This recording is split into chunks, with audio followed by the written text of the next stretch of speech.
Welcome to only the best bits of media coverage from Doctor Who's massively triumphant 2005 return. Sit back and remember, or imagine. Hello. Hola. And welcome back to 2005. Stay at home with my mum. In this vid, we'll be diving deep into Doctor Who in the media, way back when it all restarted. What do you think? Doctor Who, coming soon to Saturdays on BBC One. This is how the British media really recorded the rebirth of Doctor Who in 2005, and what us old school fans really made of it all. The amount of clips and footage from this time is insane, but I've supercut it all down, and down again, so only the best bits made it. Many of you won't remember all the fuss at the time, and some will barely believe it, but here's all the evidence you'll ever need of just how huge it really was. As a bonus, I've added my own recollections from the perspective of a massive ferret who'd wrangled my way on set a few times, including those amazing first few days. I've been a bigger than normal Doctor Who fanboy since I was about 6, so when I found myself in Britain just at the time it was suddenly coming back, the first thing I did was buy some modern recording equipment to document it all. I was determined not to miss any of it, since I thought it might well be an ephemeral blip. We fanboys, and most of us were boys in the olden days, didn't really expect it to last too long. We dared to hope it might get a second series, but anything beyond that was pure, unhinged optimism. So having my little pile of DVD extras to re-watch once it was all over seemed like a nice idea. So here it all is, 20 odd years later. Well, the most fun and interesting bits anyway. If a clip doesn't grab you, just jump forward to the next, because there's some truly classic stuff on here. There's a lot to cover, but lucky you, I've watched it all so that you don't have to. I'm exhausted. So I'll walk you through the best bits week by week. The BBC has already had to launch an investigation after an episode turned up on the internet. There's been a couple of early reviews and they've attacked us, and it's painful. You accept it, you take it on the chin, but when you've worked as hard as we have, with so much love, you hope you'll get some of it back. Doctor Who excites fierce passions. Generations of children have been excited and terrified by the programme. It's been a lifelong love. And as any fan would know, this is the door to the TARDIS. Indeed, here in Wales, they're organising a special advanced screening so that people can see what the new Doctor Who is really like. Because while this may have been terrifying 30 years ago, it's thought today's children are a bit more sophisticated, so a difficult balancing act, creating a new, modern Doctor Who for today's children, but still appealing to those who were first terrified more than 30 years ago. And we do love it when the weather person chimes in. I'm on the weather now with Helen. Doctor Who will be needing a scarf again this weekend, so stay tuned. These next bits are from the leaked version of Rose, which was available online, if you knew where to look.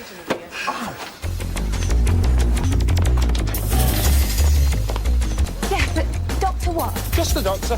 The only reason it fixed on you is because you've met me. I mean, if we're going to go with a living plastic...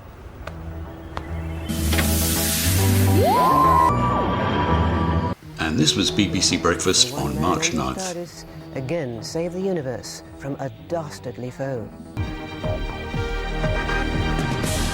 Coming up in the programme this morning is Cardiff under attack from the aliens. We've sent our very own doctor to the rescue, David Sillito. Indeed, behind me, this department store's been suffering something of an alien invasion. And last night, fans gathered here to see the first version of an old Time Lord.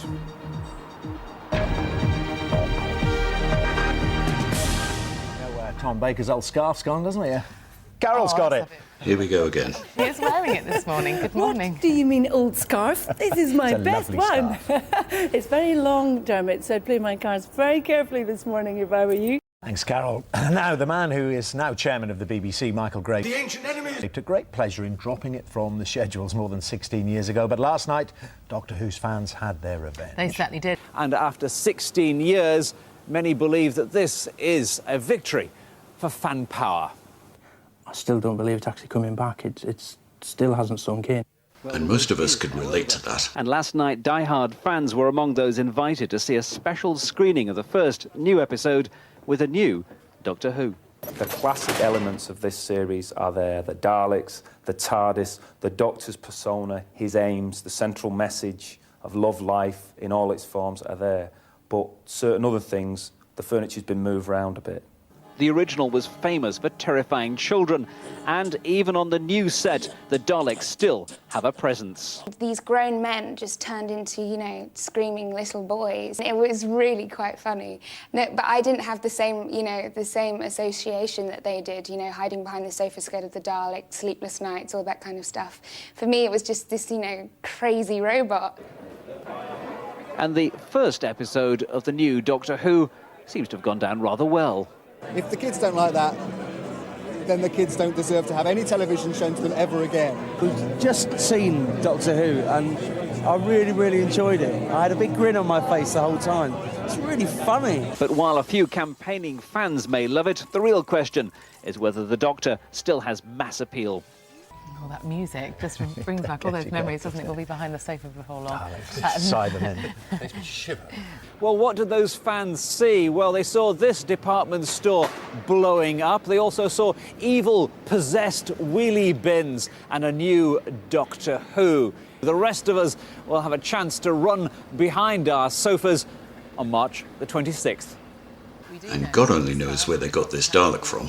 With a more modern wardrobe, but have the baddies had something of a makeover too? Lots of questions. Well, our arts correspondent David Sillitoe met the new Time Lord Christopher Eccleston and began by asking him if he was a Doctor Who fan when he was a child. No, I wasn't a fan as a child, no. I was playing out when Doctor Who was on as a child. There were key moments that I would tune in for, and that would be a regeneration. Because as a child I was fascinated by the concept of a character remaining the same but looking different. And the other time I would tune in was the inside of the Dalek. As a child, I thought that was mesmerising. This idea of this thing that had been so frightening and so threatening was actually pathetic. I think what we've jettisoned is the sexism of the underwritten female role. And also, you know, the defining characteristics of Doctor Who, to a certain extent, are heroism and intelligence. And there seemed to be being an equation drawn with RP, received pronunciation, that was the sole area, really. Reina in Spain. Along with the sexism, it's time for that to be kicked out. The key element of Doctor Who is the monsters. The Any face of Cybermen Bob. coming back? We're not, no. Cybermen, you have to wait for the Cybermen, but you get everything else. And what you get is Russell has created a whole new array of villains, creatures of his own, to add to the gallery of the last 40 years. In this new BBC book, you've got to compete against some big-budget American science fiction. I mean, kids are a lot more sophisticated these days, aren't they?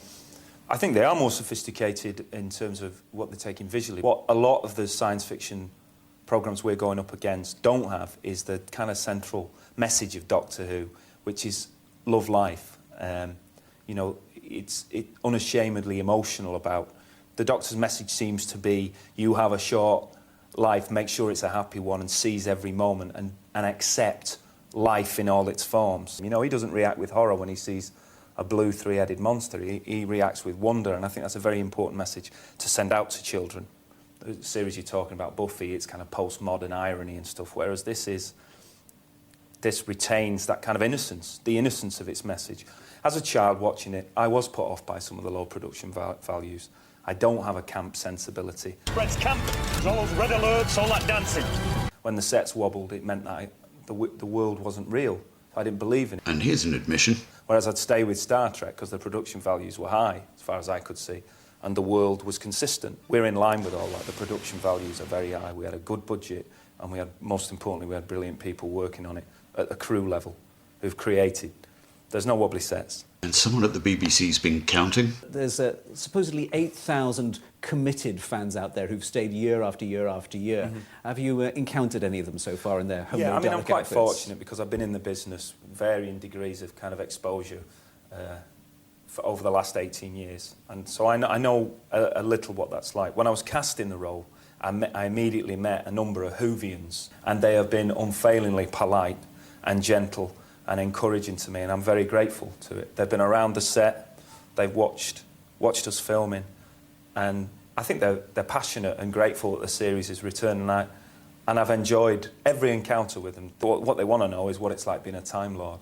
And I share, you know, I'm like that about reggae and soul music. I have that gene, that slightly obsessive thing, so It's been a pleasure. Hopefully it's going to be a programme that the family will watch together, like all the best television. I would like 8 to 12-year-olds to take me into their heart. I don't think I've got much of a chance with Tom Baker and John Pertwee fans. And I respect that fidelity, really. I respect that loyalty. I have it myself to Sean Connery as James Bond. But I'm hoping that 8 to 12-year-old children I'll be their first Doctor. And why did you want to be the Doctor? Because Russell T Davies wrote it, and because it was an audience and an area television that I hadn't worked in. I've not had the privilege to act for children, really. Buttercream, ooh, look at that. And because I'm constantly told that I'm not funny and I'm not charming, and they were some of the demands in the role, so I felt it was a big gamble. There's 2 reasons to do it, Russell T Davies and the gamble, and I like a gamble. I think it's important as an actor or in any sphere of life to do the things that frighten you most. But he's not scared of Daleks. For some, the return of Doctor Who to our screens after an absence of almost 20 years hasn't come soon enough. Many die-hard fans, another link there to Bruce Willis, have a huge collection of Doctor Who memorabilia, including annuals, autographs and replica costumes. Some of the favourites are those of the galaxy's vilest villains, the Daleks. Many of the science fiction fanatics attended a convention up and down the country to show off their models and costumes. We've been to talk to 3 members of the group known as the Hyde fundraisers who use their collections to raise money for charity. Unfortunately, the Doctor Who theme was played throughout this, so I've had to cut it right back. What I'm looking forward to is having a Doctor of my own, really, because the generations who grew up with the series have their own personal Doctor which they remember, but I actually never had that. Exterminate! And I'm not sure this is very convincing. My, that looks like fun. I wonder what the neighbours make of them too. Now, as we've been hearing, one of the BBC's best-loved and most enduring characters, Doctor Who, is returning to our screens. Hooray, yes. This Easter. A press launch for the cult show is being held today in Cardiff. The 13-part series will star Christopher Eccleston as Doctor Who and Billy Piper as Rose Tyler, the Doctor's companion. As Billy has been telling our arts correspondent, she hasn't always been a fan. We had it on in the house. It's like, you know, when you go to a wedding reception and there are songs that you know the words and you can sing along and you know the melody, but it wasn't a CD you went out and bought. It's just something you knew of. Because we want to. And for me, Doctor Who was, you know, the same kind of thing. I remember certain things about it. The theme tune was one of the things I remember, but yeah, I wasn't one of these, you know, fanatic Doctor Who fans. You didn't watch from behind the sofa then? No, I think I was one of the only people on set that didn't watch behind the sofa. The first day the Dalek arrived on set, I mean, the energy in the room was quite unbelievable. Obviously, I understood how iconic it was, or is. How has it moved on? We've kept the essence of the original. We haven't really changed the backstory that much. The Doctor is still very much the same kind of character. I think the dynamic between the Doctor and his assistant has moved on somewhat because they're on a par with each other and they educate each other. And I'm not sure that that happened so much in previous, you know, episodes of Doctor Who. One of the biggest differences is that it's a lot more domestic, this Doctor Who. Don't you dare make this place domestic. And we touch on, you know, relationships and being at home and family. You're not suggesting that Doctor Who does the washing up in this, are you? Well, you know what? There really are no limits in this Doctor Who. And there really are no limits to Russell T Davies' writing. So we're talking about things that are happening today. It's contemporary. And obviously the special effects have moved on massively. Kids are so used to, you know, Gladiator or Harry Potter or Lord of the Rings. They're so into their kind of special effects that I don't know that they'd kind of sit around and tolerate wobbly sets. This question might sound odd today, but believe me, it was a big deal. There's a suggestion there may even be a bit of love interest going on somewhere. Well, yeah, the character that I play, Rose Tyler, she has a boyfriend in the first episode. And she's very ruthless at times. She kind of ditches her boyfriend for this 900-year-old man who just shows up one day and, you know, invites her into his blue box and the rest, as they say, is history. Sometimes he can become like a father figure, and Rose hasn't got a dad, so I think that he kind of slips into that and she allows him to do that at times. But they're best of friends, and they are in love with each other. You may have to go to conventions now for the rest of your life, you realise. Well, I've heard about these conventions. They sound quite terrifying, actually. Do you dream about Daleks now? No, the weirdest thing is, I haven't dreamt about one thing that I've done at work on this job. 8 months of shooting. I suppose because I'm dealing with it in the day, it doesn't sit in my subconscious, maybe. It'll come back. It always does. Okay, well, I look forward to that. And if you haven't had your fill of Doctor Who this morning, tune in on Friday's programme when Bill and Sian are going to be speaking to Russell T Davies. Unfortunately, I only caught the end of that. And later the same day to see BBC. Let's get ready for Doctor Who, the time-travelling hero, coming to a screen near you.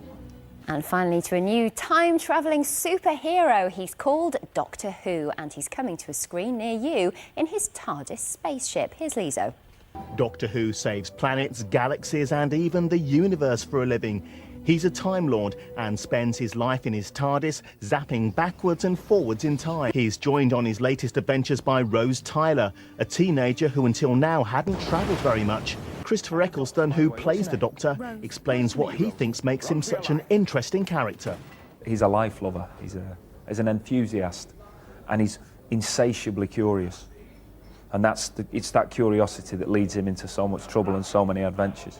And it's hard to imagine now, but Billie Piper was known as a pop star back then. Ex-pop star Billie Piper wasn't even born when Doctor Who first hit our screens. She's playing his assistant Rose. I was quite keen to kind of not focus on what had been done before, because this is obviously contemporary Doctor Who. And here it is again. In a few weeks' time, and its makers hope that children will love it.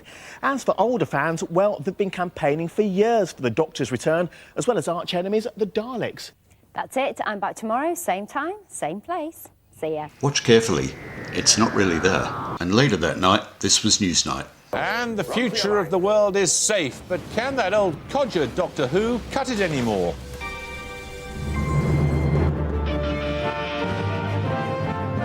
Coming up on the programme. Those who thought the Doctor had been exterminated were wrong, but can the reappearance of the Time Lord turn back time for Saturday night television? Great news for anyone worried about the future of the planet. After a period of invisibility, Doctor Who is back, or will be at Easter. The present chairman of the BBC, the ancient enemy, a foolish man, thought he killed him off. But as the Daleks lived on disguised as John Burt, the Doctor survived in the hearts of a legion of fans. You might notice this materialisation thing happens a lot.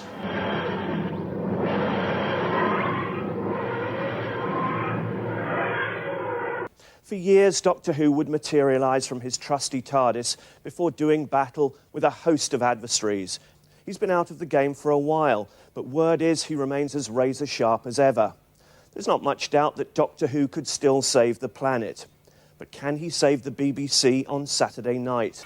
Of course, the Beeb has had its hits on the weekend, particularly lately, but it's banking that we all have a soft spot for the Daleks. As it happens, we do.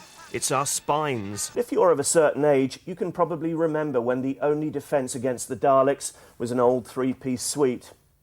The hierarchy eventually wearied of the Doctor, even if his fans never did. There are people who enjoy it. The ancient enemies! Very much, and are very vocal, as we know. Yes. When we do say anything about Doctor Who, I get more letters about that than anything else. The fact is that fewer people watch Doctor Who than anything else. It shows that there's some discrepancy there. Bullshit. The ninth Doctor Who is Christopher Eccleston, better known until now for playing psychos and messiahs. His new companion is the former pop star Billie Piper. Now then, have BBC Wales come up with the goods in the effects department? This was considered good at the time. Not bad. It looks like an attempt to sort of hark back to a golden age where we were broadcasting in a sort of 4 or 5 channel environment and the whole family were willing to sit down as a group and watch. Unfortunately, in 2005, very little television viewing is like that. MPs have no hard feelings and have been attending a special screening of the new programme tonight. Later this month, while ITV broadcasts an all-singing, all-dancing family entertainment show presented by the popular Ant and Dec, the regenerated Doctor Who makes his debut on the other side. Will viewers be watching Who? I mean, I like to see a bit of everything, so if it's good, then I'd watch it, yeah. My granddad says I'm going to have to watch that because he watched it. And my nan says, oh, that's a load of rubbish.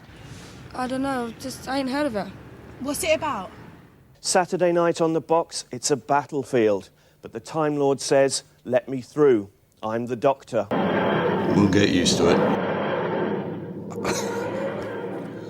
Right, tomorrow morning's front page is the attempt to introduce the terror law, and that from all of us on the programme. Good night. I did warn you.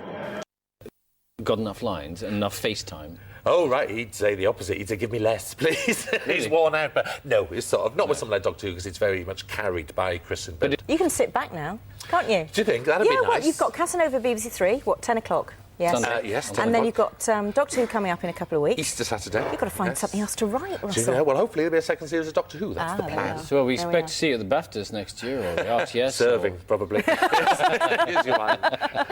Just pick out something nice now. White shirts with white trousers. Russell TV Davis. Thank you very nice much. to see you. See you again soon.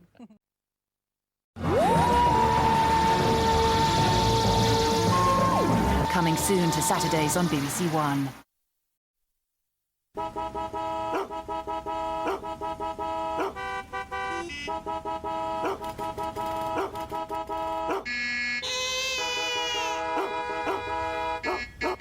Did you know there've actually been 10 Doctor Who's? Yeah, the Daleks were originally called the Mutants, and TARDIS stands for Time and Relative Dimensions in Space. Radio Times. You're more informed because we're more informed.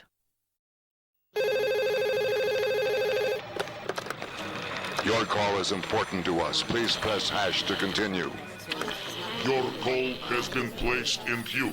Our call center is now closed. There'll be short wait. Your call is important to us. Your call is important to us. ANZ, Australia's best call centre. Now conveniently open 24 hours a day, 7 days a week.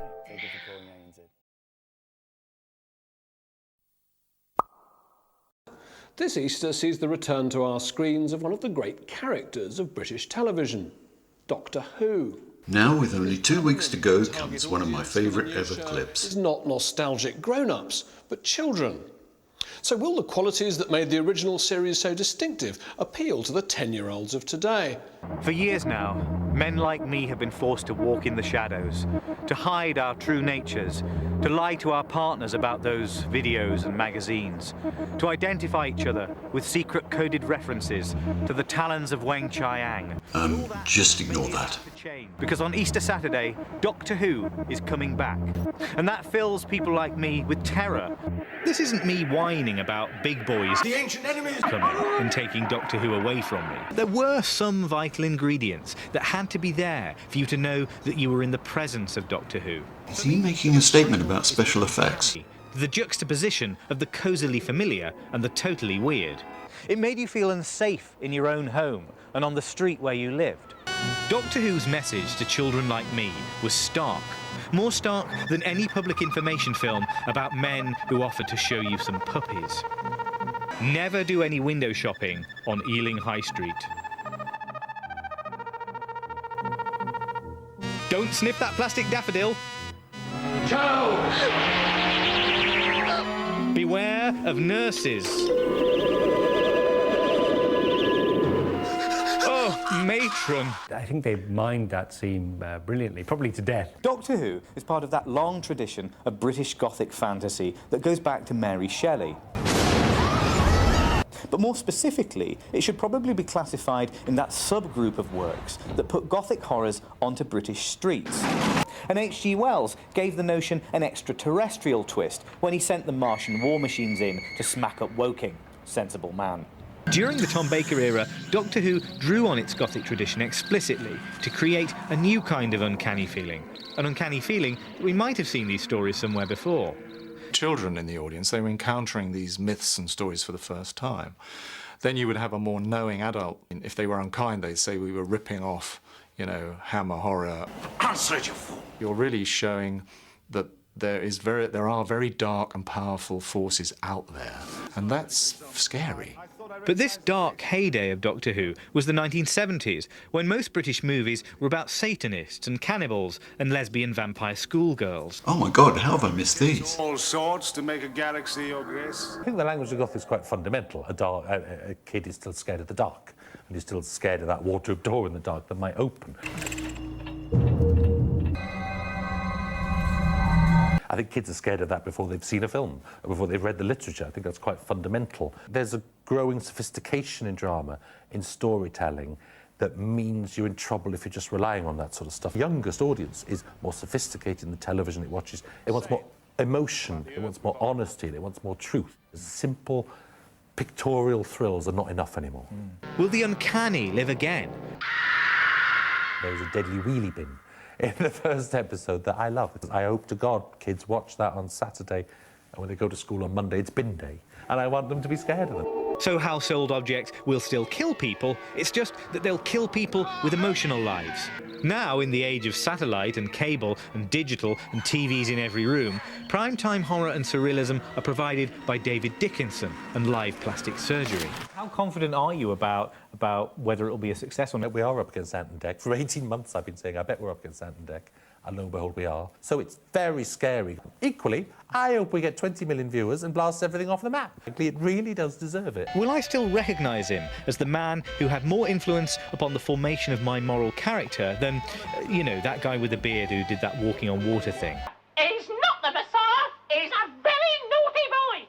It's got an amazing velocity to it. It's incredibly fast. It's almost like watching the edited highlights of an old Doctor Who story. It's amazingly spectacular, and he's terrific. But it's Doctor Who. Doctor Who's back. And uncannily, it's cool. How did that happen? Can we come out of the closet about being Doctor Who fans, do you think? You should never have been in there. And the new series of Doctor Who starts on BBC One at 7 o'clock on Saturday the 26th of March. You can see what Newsnight Review's critics made of it this Friday. Tonight, a Time Lord moves forward. Only one TV character could get this much publicity after 15 years away. Who? And the guest may soon be hiding behind our sofa. Oh God, another drinking game. And the reappearance on the streets of London of an old-fashioned blue police box. Doctor Who returns to BBC One this Easter for a new series which will settle the metaphysical question of whether time travel can become dated. The main writer on the new series, Russell T Davies, created Queer as Folk. So might the Doctor now have a male companion? No, she's Billie Piper. Ian Rankin, it's a kind of TV time travel trying to bring back an old hit. Have they made it work? Well, I very much think they have. I wasn't quite hiding behind the sofa this time, but it's got something for everyone. They've updated it very well. I think Russell T Davies, the writer, is fantastic. He brings a lot of wit to it. He tries to explain where Doctor Who comes from. He does all of this in one single episode. Billie Piper makes a joke about breast implants. This is a kids' TV programme. She's great. She's eye candy for ladies and gents. We've got monsters for the kids. It's got everything in there, and I thought it worked really well. So you're new to all this? Well, yeah, I'm sort of like the little ones who've never, you know, have no connection to this. I don't know what this is all about. I'm going to be really honest with you. No matter, you know, how wonderful this is, there's still genre sort of toys that have to be in this kind of thing. The thing looks really cheap. I mean, you've got to put money up there. Otherwise, it just does not work. The toys don't work. The stories are all over the place. Who is this for? Is it for my generation? Is it for 40-somethings? Is it for babies? What is it for? They haven't made up their mind who they're talking to. Also, I just really don't know what's going on.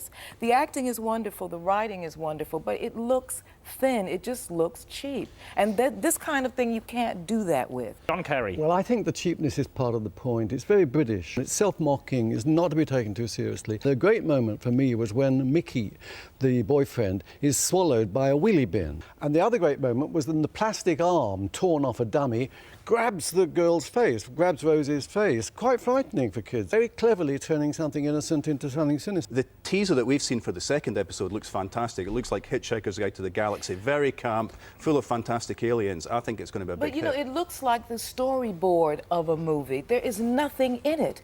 There's no one on the streets. There's no body around this thing at all. So it's just people talking to one another, back and forth, little stuff exploding in the background, snide little jokes. And the further they get away from trying to explain where all the mystery is, the better it is. And the empty streets and the cheapness don't matter, but trying to solve the mystery of the universe and having debates with this Marmite blob about, you know, what happened in the past and Time Lords and so on. That's the stuff I mean, it's is full of in-jokes for people who've grown up with this kind of TV and watch. But can all these audiences be satisfied? That's the question. You're saying this. I don't understand. I am now going to reveal the all results. Right, okay. I'm very excited by this All poll. right, me too. The results me too. of my sofa What are the age test. groups first? Well, they were various. We had an 8-year-old, we had 10-year-old, and so on. So anyway, look, sitting there, and the point is, they reacted exactly as they're supposed to. They walk into the TARDIS, little police box, and they say, "Oh, it's so big inside the TARDIS." They were fascinated by who Doctor Who was, and I have to say here, I think they were lucky because I think that Eccleston, with not particular disrespect to other people who've done it, he's the most serious actor to do this, proper film star, proper stage actor, and I think he has got a sense of danger, which is really important to He's got an this. incredible face. I mean, for kids, that's the most important thing. Yeah, Bonkers, he's very dark. Yeah, he's very dark. He's not near enough to being bonkers. I mean, previous Doctor Who's have been really bonkers, and that means that you feel they are the link between the real and the super real. This man's just too ordinary, I think. Oh, no. This won't travel. Well, it might not Yeah, travel, but it'll travel all around the UK. There's going to be a whole generation. It will go to other galaxies, which is the market that the BBC is interested in for this. Right, well. It did pass the sofa test. Doctor Who returns to BBC One on Saturday, the 26th of March, with special programmes here on BBC Two tomorrow night. Hello there and welcome to Doctor Who Night. The story of Doctor Who follows these regenerations. And then there's some things you need to know about Doctor Who, in which I will tell you all the stupid stuff that the documentary didn't. And last up is a special edition of Mastermind. Apparently this has never been released, but bits of it are often used in docos. I remember the very first episode that went out. And the teacher was involved, I think, at school. And, you know, and you were at school, so that whole idea of someone coming along mysteriously and taking you off to space was fantastic. The man called Sidney Newman phoned me one day out of the blue and asked me if what I knew about children, and I said nothing. But she was a most wonderfully talented young female person. He's an old-fashioned, honourable hero. A man who rides into your village, rights all the wrongs and disappears, and you don't know a huge amount more about him. He's the hero, but he's not the hero he's not a gun-toting sort of guy at all. He's mysterious, and we absolutely adore mysteries, especially benevolent, mysterious people. He always tries for a peaceful resolution to any problem, but he never does it, otherwise you get a boring show. He is flawed. He can make mistakes. In a way, like a bit of a god, but he's also, you know, a bit of a frail human being at the same time. I mean, I always said Bill Hartnell played him as a grumpy old man because he was a grumpy old man. William Hartnell I absolutely adored as the Doctor. Sort of wandering around the set was to look at his lines because he hasn't managed to learn them properly. Sheer poetry, dear boy. Our first studio was in a place called Lime Grove. It was so old-fashioned. The resources were never enough to do the sort of programme that the audience figures warranted. It was crucial that whatever we put on next was very good, and we only had the Dalek serial ready to go. Donald Wilson, who was our head of department, absolutely hated it. He was so adamant that we shouldn't make it, that had we had anything else ready, we would have not made it. If you annoy them or oppose them, they say exterminate and give you a quick blast. And I think this appealed a lot to children. The Daleks were kind of like fascistic. There's images of tanks in the First World War coming over. Bloody annoying they are when they hit a pebble on the floor and fall over. So you have to do the scene again and again until the Dalek gets it right. They were my favourites because they were the children's favourites, you see. And it looked amazing that these two faces kind of changed. No, we quite liked old Grumpy, and now we've got this guy that's a bit of fun. The fun started to happen and the magic started to be made. Doctor! You seriously felt the guy screwing these in. And, Those actors and actresses who played, you know, those monsters, they worked so hard, and I was always full of admiration for them, and they never seemed to complain. I would have been complaining. People menacingly walk towards the Doctor, and it's fascinating to menacingly walk in a rubber outfit. And I used to lie in bed thinking the sea monsters, the sea devils could be coming out of the sea. They whispered. They were always saying, "Open this door." Open this door. It worked a treat. Open this door. Unit was created. They promoted me to brigadier. There are certain elements of Doctor Who that are absolutely sacred and can't be tampered with. First and foremost, the TARDIS. It's a wonderful device for making stories. Of course, in reality, it was quite different. John Pertwee was definitely a much more establishment. The way his hair was done and all the rest of it. It grew more and more bouffant during the 5 years because if that was all John. Filming outside Kingston one day, he said, I'm going in the Hoomobile, Lizzie. I'll call for you and take you. Going through peak time traffic in Kingston, you've got people falling off bicycles. Old-fashioned alert. Basically, her role was to scream and get rescued by the Doctor. They said they did think it was a bit too much, and it was very frightening for the children. There's another one! With the growth of feminism, it became impossible to get away with this. You are there as a vehicle to ask all those questions that the audience want to ask. And I had to find another Doctor Who. A difficult problem. The head of department phoned up and said, well, is this chap called Tom Baker? Would you care for a jelly, baby? The nearest for me was Tom Baker, who was very, very eccentric. That's one word for it. I just had a chance, you know, to be an alien. I said, Tom, your life is going to change. And he said, oh, do you think so? After the first episode of Robot had gone out, he said, do you know, he said, people were staring at me in the tube.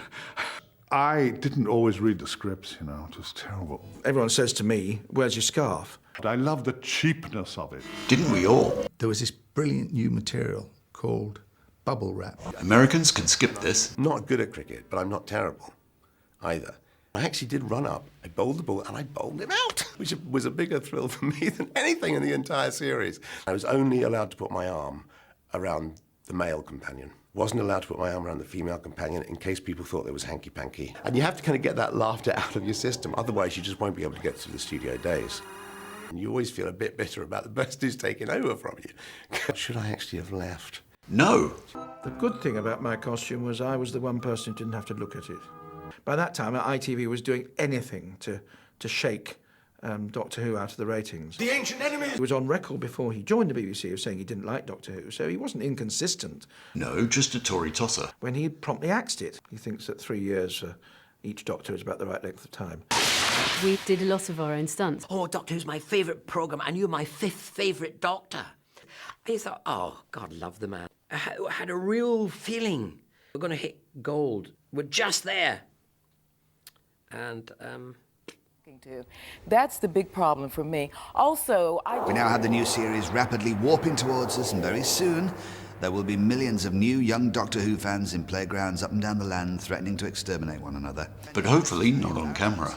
Here are some things you need to know about Doctor Who. Doctor Who has thousands upon thousands of dedicated fans all over the world, of which up to as many as 40 are women. It was true then. The most searing portrayal of these conventioneers came from the pen of Alan Bleasdale. Where do you keep your Durex? Durex, the biggest exterminator of them all! Exterminate! Exterminate! Ow! Did you know that Bonnie Langford is completely battery operated? By Star Trek The Next Generation, in which all the Doctor's names from Hartnell to Colin Baker pop up.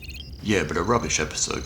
John Pertwee was the first and only Doctor to have a go at the charts with this little number. I am the Doctor. Whenever the script required Tom Baker to recite coordinates to program the TARDIS, he would rattle off a string of digits which, if you dialed them, would have put you through to either Scotland Yard, WHI 1212, or to the BBC switchboard. 743 80 0.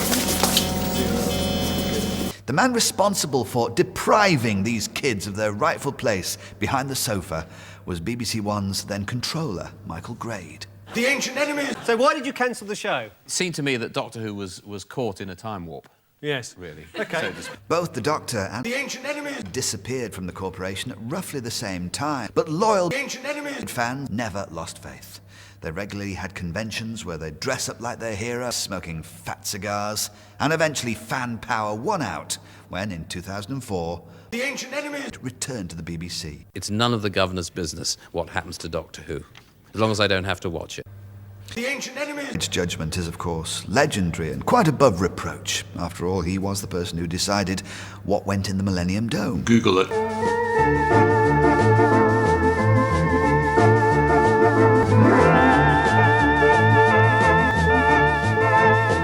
You just can't.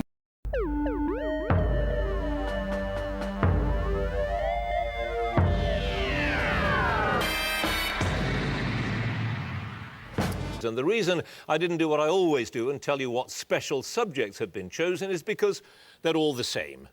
Actually, there is something else that's different. No chair. Yep, take a swig. Which company's UK headquarters was a major site for the location filming of Revelation of the Daleks? Guinness. IBM.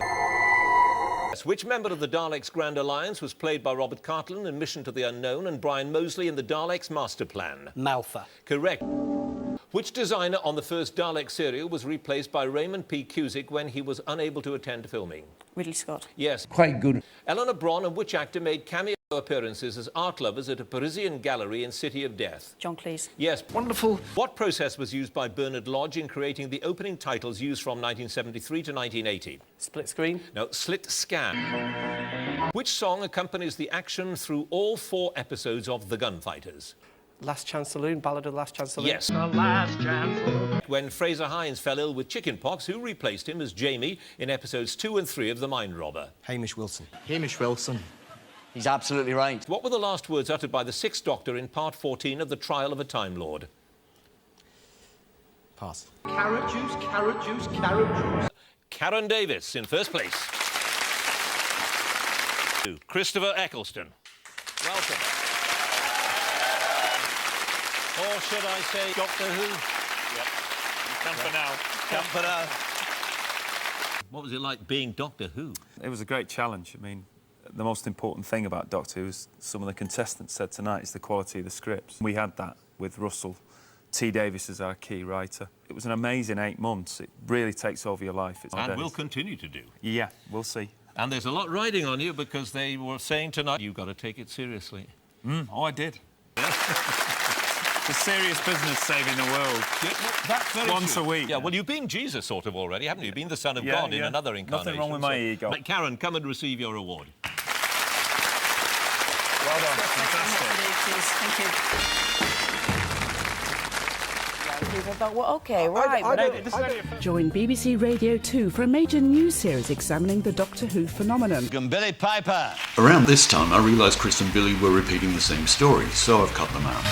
You're too young to be a Doctor Who fan, aren't you? Yeah, that's right. There's certain things I remember. This crazy, eccentric guy running around with a dodgy scarf. I kind of made a conscious effort not to go back and check things out. That urge to look at what they've done and go, maybe I should just do it like that. She'd rather kind of talk her way out of it as opposed to pulling any kind of crazy kickboxing stunt. So in that clip, you're holding hands with the Doctor. Now, you know, this won't do. I mean... And there's nobody really in her life that's challenging her ideas or broadening her horizons. Well, it's not the first time you've run away with a man older than you, No, is it? that's true, actually. I kind of got myself in that one.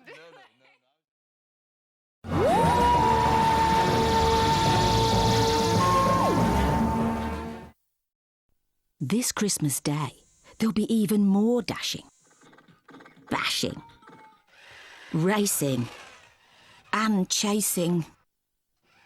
But don't worry, they'll eventually run out of batteries. Tesco toy department. Every little helps.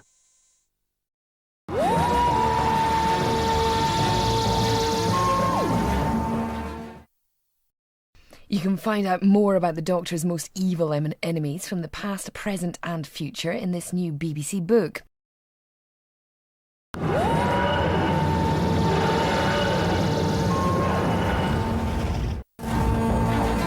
Doctor Who. Next Saturday at 7 on BBC One. Well, galaxies is where it will go.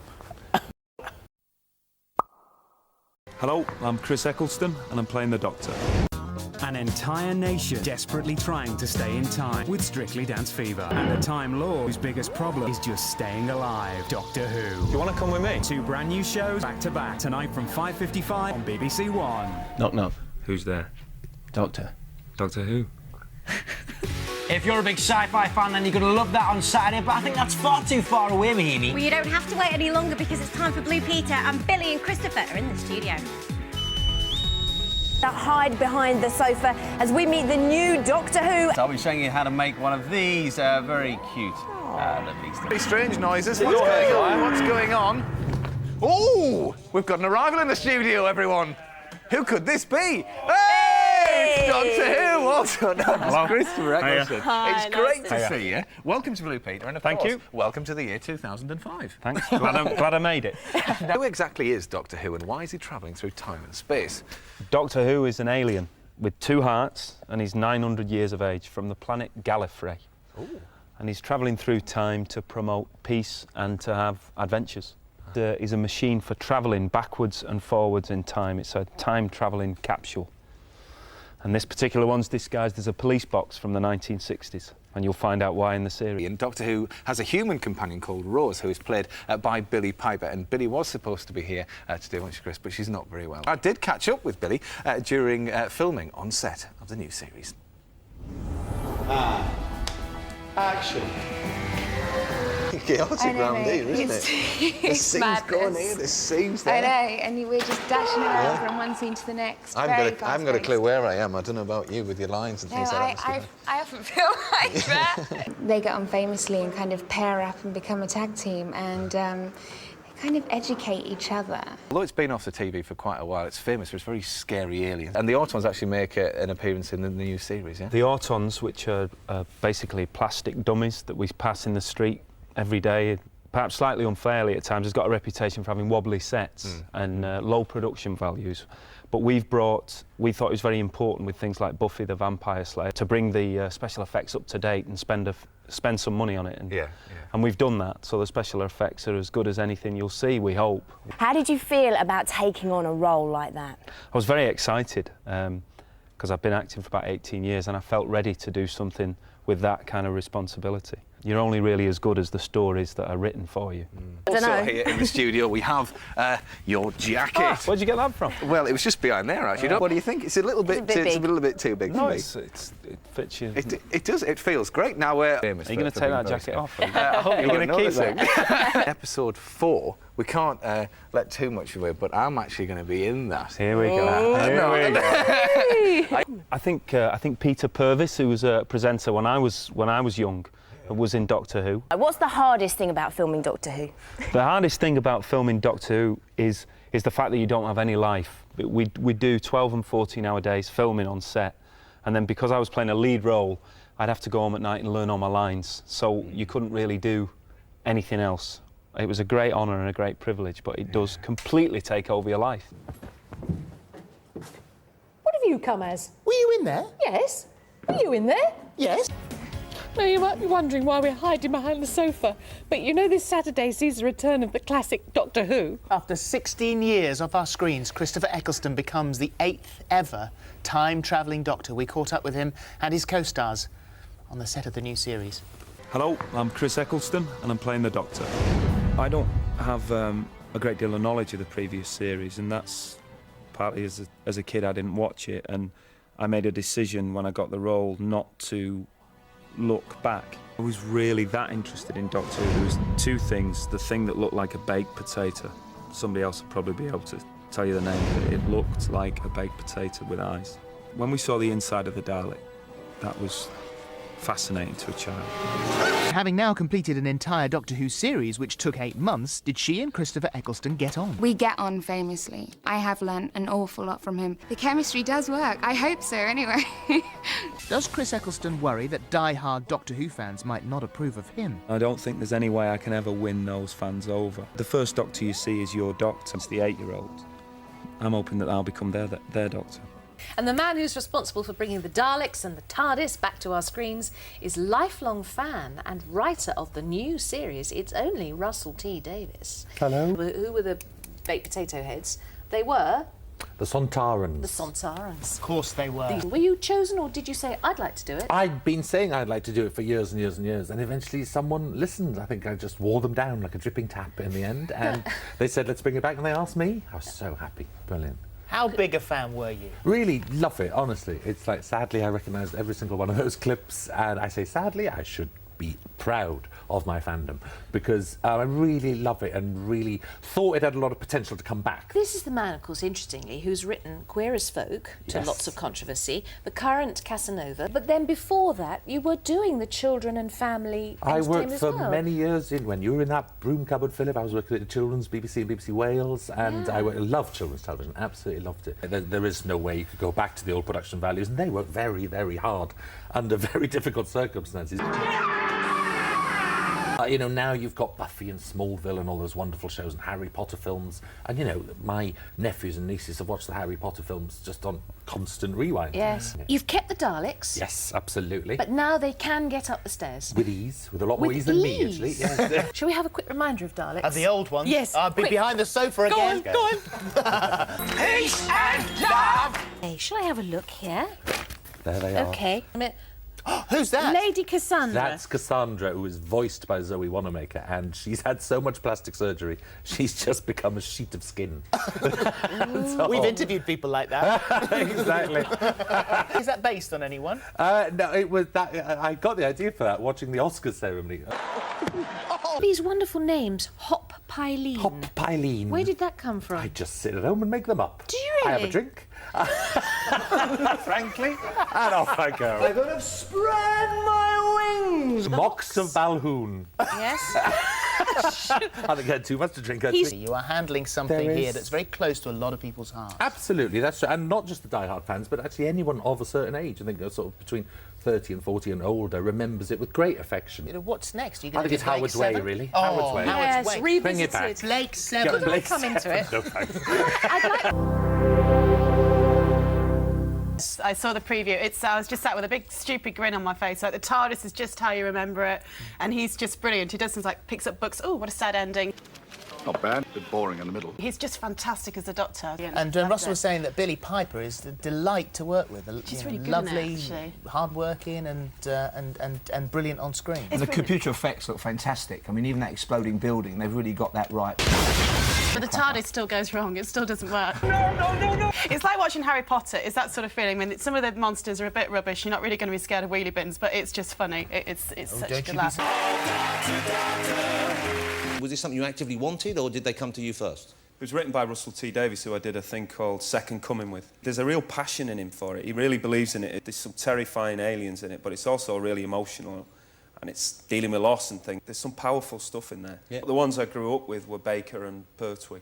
You know, you dress like a Doctor I'd have been Who a in the much 70s. better Doctor than you. We both agree that. Absolutely. It gets scary. It gets but scary. that's for parents and children to decide. It's if I'm being chased down a corridor and just before I slam a door, I flash him a grin. To an extent, you've been typecast already. Quite dour, serious, miserable type people you often play. Humourless, cold, grey, unpleasant. And I think for kids watching it, you know, a kid in Newcastle now or a kid in Tottenham might go, oh, I could be Doctor Who. Yeah. Whereas it was kind of a posh part. I don't look or sound like any of the previous Doctors. Her aim in life is to be flat and unwrinkled. So it's kind of like Anne Robinson of the future. For real? Yeah, this is for real. This is made by the toy company. This is the model they make before they make the toys. Don't break it. It's the proper model. They've even got the fact that one of my ears sticks out more than the other. They've got that. So, not long to wait before the Doctor's arrival here on BBC One. But what's in store in his new dimension? The build-up begins now. Join us in the countdown to the unveiling of the new Doctor. Our cameras went behind the scenes to witness the launch of the new series.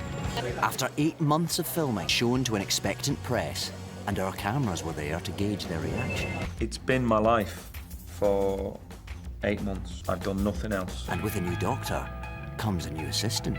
It has actually been one massive adventure, this show. It is the thing I am most proud of in my entire career. I absolutely love this show. Hands Hands up anyone who thinks you've got it right. As great as it is to be part of the Doctor Who history, it's also quite scary. There's going to be a completely new Doctor. It's going to be absolutely theirs. That generation will own him. The Doctor is back. Let's send him into the far future and have spaceships and a million monsters, and, you know, we live or die by that. I can swan off. At midnight, I'm off. It's they're here till 4 in the morning, and I'm going to go, yeah, thank you, bye. Everyone seemed to have such extraordinary goodwill towards the show. There was a moment in there when I discovered that I literally was on the edge of my seat. There was a kind of different level of energy on the set the day of the Daleks.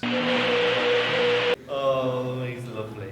Grown men, you know, with a gleam in their eye. He did an episode of The League of Gentlemen. He said, I'm so glad you asked me because I'm sick of people thinking I'm invisible. Kenny Harris, As I Live and Breathe. Just in time to see the unveiling. Mr. Griffin, would you oblige? Rodinora. TARDIS, the Dalek, the theme tune, those icons should stay intact. The message of the series, which is it's a short life, seize it and live it as fully as you can. To be part of that has been fantastic. It's really slick and the music's fantastic, isn't it? He used to say the Radio Times, Doctor Who, an adventure in space and time. That's all it is. Trust me, you don't want to miss it. The brand new Doctor Who starts tonight at 7 here on BBC One.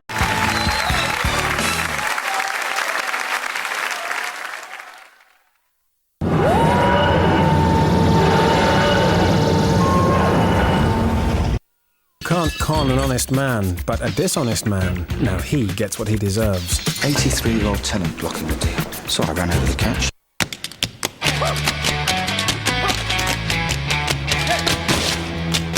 Well, now BBC One hurtles through space and time. Come with us for the trip of a lifetime.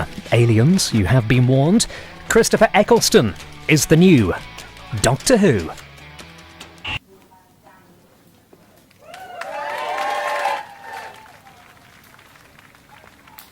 Am I on the sofa or am I on the main out there? Where, am I here? The Doctor's back here on BBC One next Saturday at 7. This is BBC One.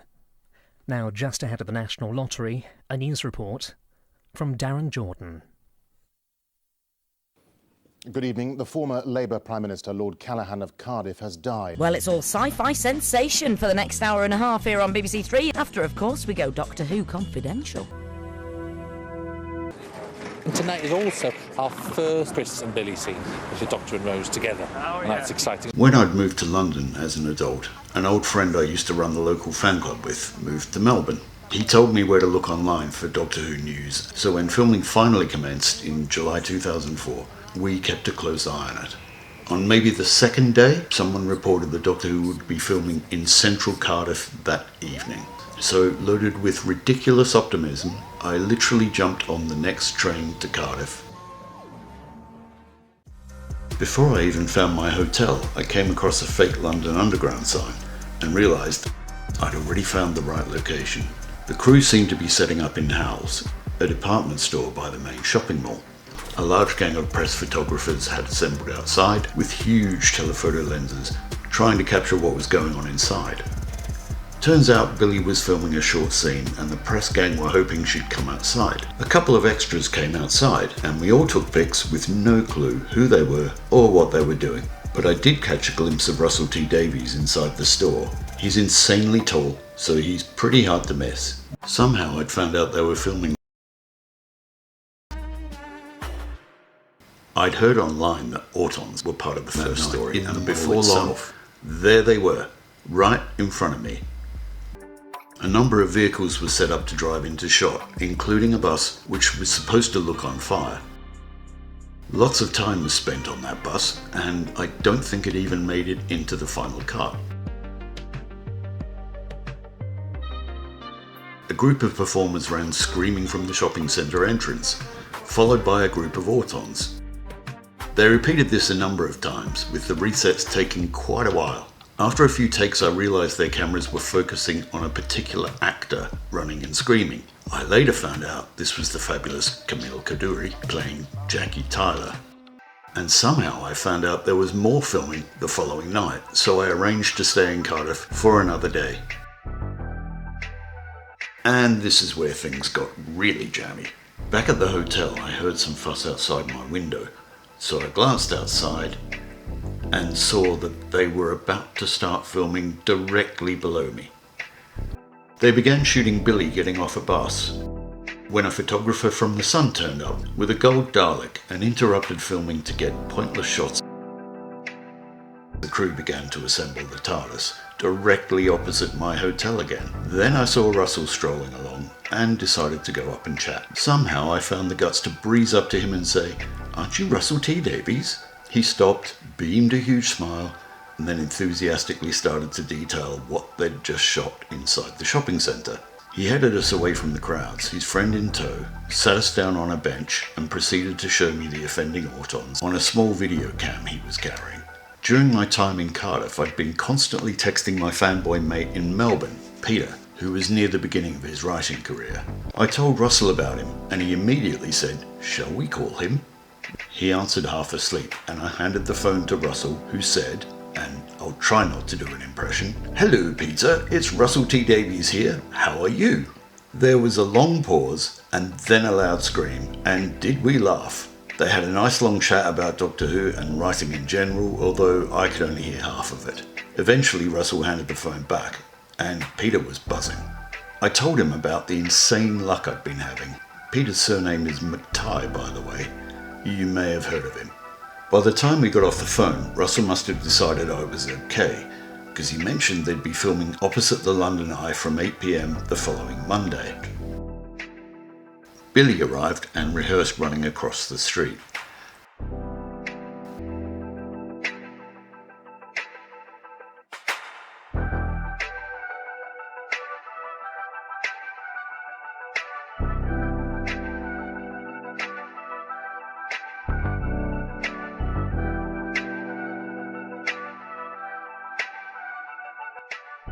Then she rapped as the crew began filming stunt shots with people running across the street as bids rained down from cranes above. Each take involved prolonged setups, but eventually they got what they needed, and that was it for the night. If I learned one thing that night, it was just how slow and laborious filming can be. The following Monday night, I arrived opposite the London Eye before sunset. Most of the crew headed to Westminster Bridge, so I followed. As darkness fell, the equipment was set up and rehearsals began, of Chris and Billy running across Westminster Bridge hand in hand. Russell came by and I asked about the holding hands thing, and he said something about them being best friends. Being an old school fanboy, I didn't want to see any of that McGann style kissing again. No. They then started filming, running across the bridge half a dozen times to capture it from different angles. I was standing next to the monitors, and on the first take a bus had run alongside them, which looked great on camera. So it was decided to wait for buses and run with them on each take. It would take longer, but looked far better. A security guy was sent to Parliament Square to radio when the right bus was about to arrive. It was quite comical watching everyone running about, dictated by the movement of random buses. When the TARDIS was finally uncovered, Chris and Billy arrived and began rehearsing a long scene. I noticed they were using only 2 lights, and they weren't particularly bright either. I asked Phil about this, and apparently they were using brand new digital cameras with extremely sensitive sensors for the time for low light filming. However, this meant my tiny digital camera struggled to register any image whatsoever, resulting in long exposures and a lot of blurring. Sorry. As shooting continued, another film crew arrived and began filming the filming. Phil explained that this was for a sister show showing how each episode was made, which we now know was Doctor Who Confidential. Eventually I headed off to find food and took the opportunity to phone Peter in Melbourne and tell him what I'd seen. His very first question was how had Chris and Billy played the scene. I told him that, in all honesty, Billy had been even better than Chris. Remember, Peter was already a huge fan of Chris, as was I, so he found this hard to believe. I had to remind him that all the best Doctors took a couple of episodes to hit their stride, although Chris had a massive head start because he was such a great actor. And, according to me on the day, Billy was even better. It took me a while to impress upon him how amazing she really was, as Peter grew more and more excited. Bless him. When everyone arrived back, filming resumed in earnest. For maybe 3 hours they did take after take from different angles, each one requiring lots of setup.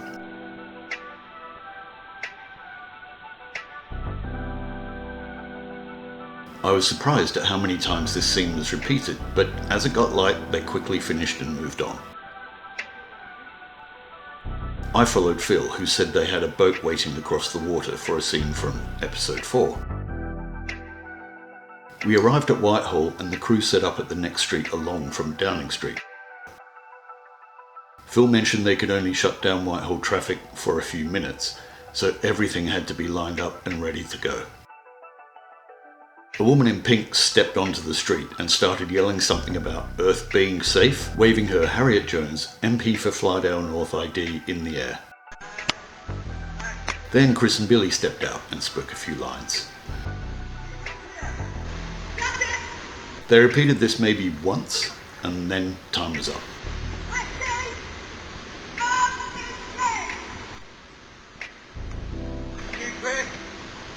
Chris and Billy were whisked away, and most of the crew seemed to leave, to Westminster Bridge, where a short scene was rapidly shot with a reporter saying something about a body being taken to Albion Hospital by that boat. And that was it. All over. As soon as the illegal leak of Rose hit the internet, a friend emailed asking, "Have you seen it?" "Seen what?" was my reply, and you can kind of guess the rest.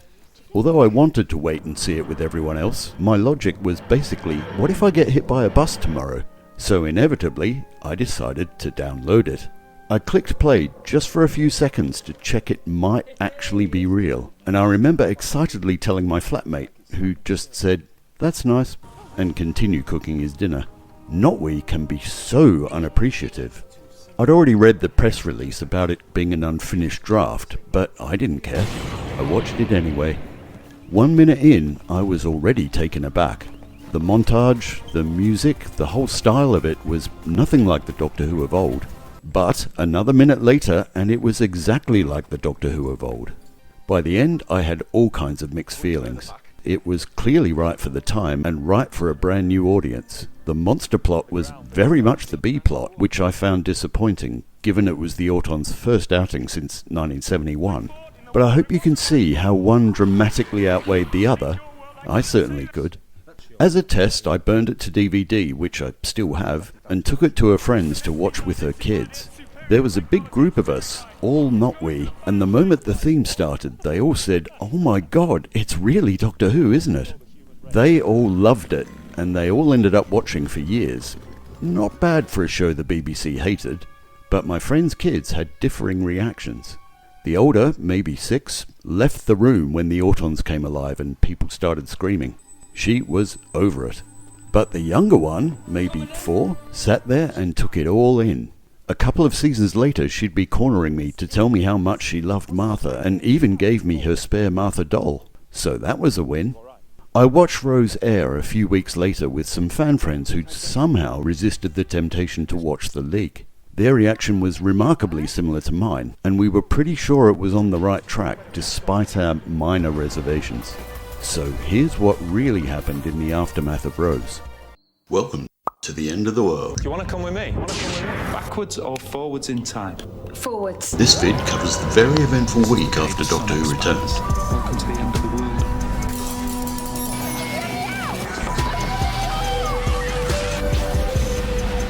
Doctor Who, Saturday at 7 on BBC One. First up, 2 days later, the BBC announced Chris was leaving. He's been credited with drawing almost 10 million viewers to the new series of Doctor Who.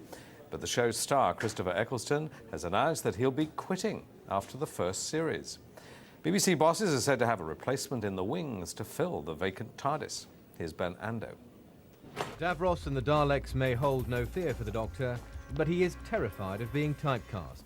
Less than a week after the relaunched Doctor Who won 10 million viewers, actor Christopher Eccleston has announced he's quitting after one series. In a statement, he says, "The audience's response for the new Doctor Who has been incredible, and I'm really proud to be part of it, and I hope viewers continue to enjoy the series." Among TV doctors, Christopher Eccleston's tenure in the TARDIS is one of the shortest yet. He says he's moving on because he doesn't want to become typecast. But the good news for Doctor Who fans and commissioning editors alike is that this show is one that doesn't need to dematerialise just because of the departure of its main star. The BBC said yesterday that it will be making a second series and that Billie Piper will be back as Rose. But who'll play who? The favourite is actor David Tennant, currently starring in Casanova on BBC Three, though nothing's been confirmed. The only certainty is that it won't be Christopher Eccleston. Channel 5 got in on the act. The hunt is on for a new Doctor Who after only one episode of the new series has been shown. Christopher Eccleston, who is the 9th actor to play the Time Lord, said he didn't want to do a second series because he feared being typecast. As did the 1 o'clock news. Now, 10 million viewers watched him become the 9th Doctor Who at the weekend, and now Christopher Eccleston says he's quitting the TARDIS after just one series. The actor says he doesn't want to get typecast as the Dalek fighting Time Lord. David Silito reports.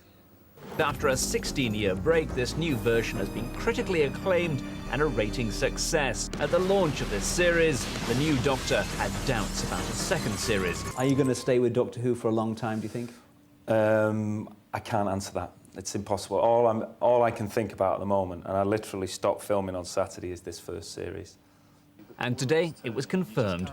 Christopher Eccleston won't be returning, saying he feared he would be typecast. A fear that might not be unfounded. Now forget me. Sylvester McCoy ceased being the Doctor back in the 1980s. Well, I don't think once you've played the Doctor, you can't really escape it. It's with you all the time. And it's no bad thing, really. It's rather good.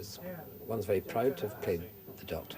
The BBC has already confirmed it's in talks with David Tennant. Other possible names include Bill Nighy and Richard E. Grant. It's all something of a change in fortune for a programme that many had feared might never return to our screens. Back in the 1980s, some in the BBC were more than glad to say goodbye to Doctor Who and the TARDIS. But after Saturday's ratings, there's a guarantee of at least a second series, and it appears a 10th Doctor Who will be entering the TARDIS.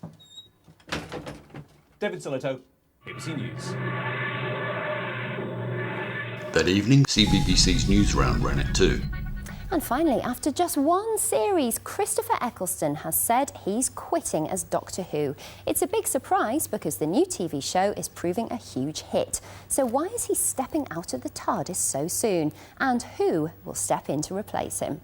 The lead role's been played by 9 actors altogether, but the newest edition is quitting already. Christopher Eccleston's finished filming the first series, even though we've only seen him in 1 episode so far. But instead of staying on for more, he says he's had enough. He wants to be free to work on other projects, and he also confessed to us he found the filming hard work. We're working 6-day weeks, 14-hour days for 9 months, and I'm finding that really tough. So who will take over? Rumours are it could be one of these 5. David Tennant, Bill Nighy, Richard E. Grant, David Thewlis, Alan Davis. But there's still 12 episodes with Christopher Eccleston to go, and we've been snooping around the set of next week's adventure. Tune in for a special report on this Saturday's News Round Showbiz. Do you want to come with me? Backwards or forwards in time? Forwards. This is the day the sun expands. Welcome to the end of the world. Doctor Who, Saturday at 7 on BBC One. News Round Showbiz a few hours before transmission. I can't giggle. Don't giggle, we've only got 10 seconds to News Round Showbiz. Did you see Doctor Who the other night? Did you see those scary dolls that were attacking everyone? I don't think Thalia's very happy about meeting them, but she is doing right now to come behind the scenes of Doctor Who. It's News Round Showbiz. Okay. Hi there, welcome to News Round Showbiz, your weekend guide to the latest entertainment news. First up, it's been a rollercoaster ride for the new series of Doctor Who. More than 10 million people tuned in last week to see the first episode. But before the second episode even goes out, Christopher Eccleston, who plays the Doc, says he's quitting after this series. Well, more on that in a moment. But first, in tonight's episode, the time-travelling superhero journeys 5 billion years into the future to watch the end of the world. Well, Thalia joined him to see how this latest adventure makes it to the screen. You'll get to see the whole thing on your telly tonight, but what you'll see was all filmed months ago. And I was lucky enough to go on the set to see how it all comes together. It takes a lot of work to make a Doctor Who. Each 45-minute episode takes 2 weeks to film. I wanted to show you something while everyone's at lunch. Now, this episode is set 5 billion years in the future when there are no more humans left on Earth. But there are reminders everywhere of what humans used to love. And look what I found. Tonight's episode may be set way off into the future, but your favourite news programme hasn't been forgotten. This once on Newsround Extra. Doctor is still getting to know Rose. Where do you want to go? Backwards, forwards, wherever you want to go. And she says forwards, so he takes her to see the end of the world. They land on a hotel in space and are joined by loads of aliens. In fact, we've been told there are more aliens in this episode than in any other in the series. And this is where the aliens hang out before they go and meet the Doctor. They get to sit around, relax, get their makeup retouched and their costumes altered. I grabbed one alien for a chat. How long did it take you to get ready today? Well, about 3 hours. I started with putting the little prosthetic socket on my forehead and blending it into my skin and then gluing the jewel in and then putting all this blue paint on me. And there are actors here of all ages. And right now they're about to shoot the scene where the Doctor and Rose come together to watch the end of the world. You'll have to watch tonight's episode this evening on BBC One. So at the end of this 13-part series of Doctor Who, the start of the show, Christopher Eccleston says he's quitting. But why? Well, he says he's afraid that if he keeps playing the Doc, people will only consider him for similar roles in the future. Well, that leaves a big problem for the people who make the show. They've already decided to make a second series, so now they have to find someone else to play the Doc. And the man most people think will take over is David Tennant. He's currently playing Barty Crouch Jr. in Harry Potter and the Goblet of Fire, and says he's always been a Doctor Who fan, but we'll just have to wait and see if he does get the nod. And ITV chose to kick off their evening with... There's no need for a police phone box to go back in time. This is ITV1. Finally, we're here. Giacomo Casanova, nice to meet you. Oh, yes. Look, everybody, it's Casanova.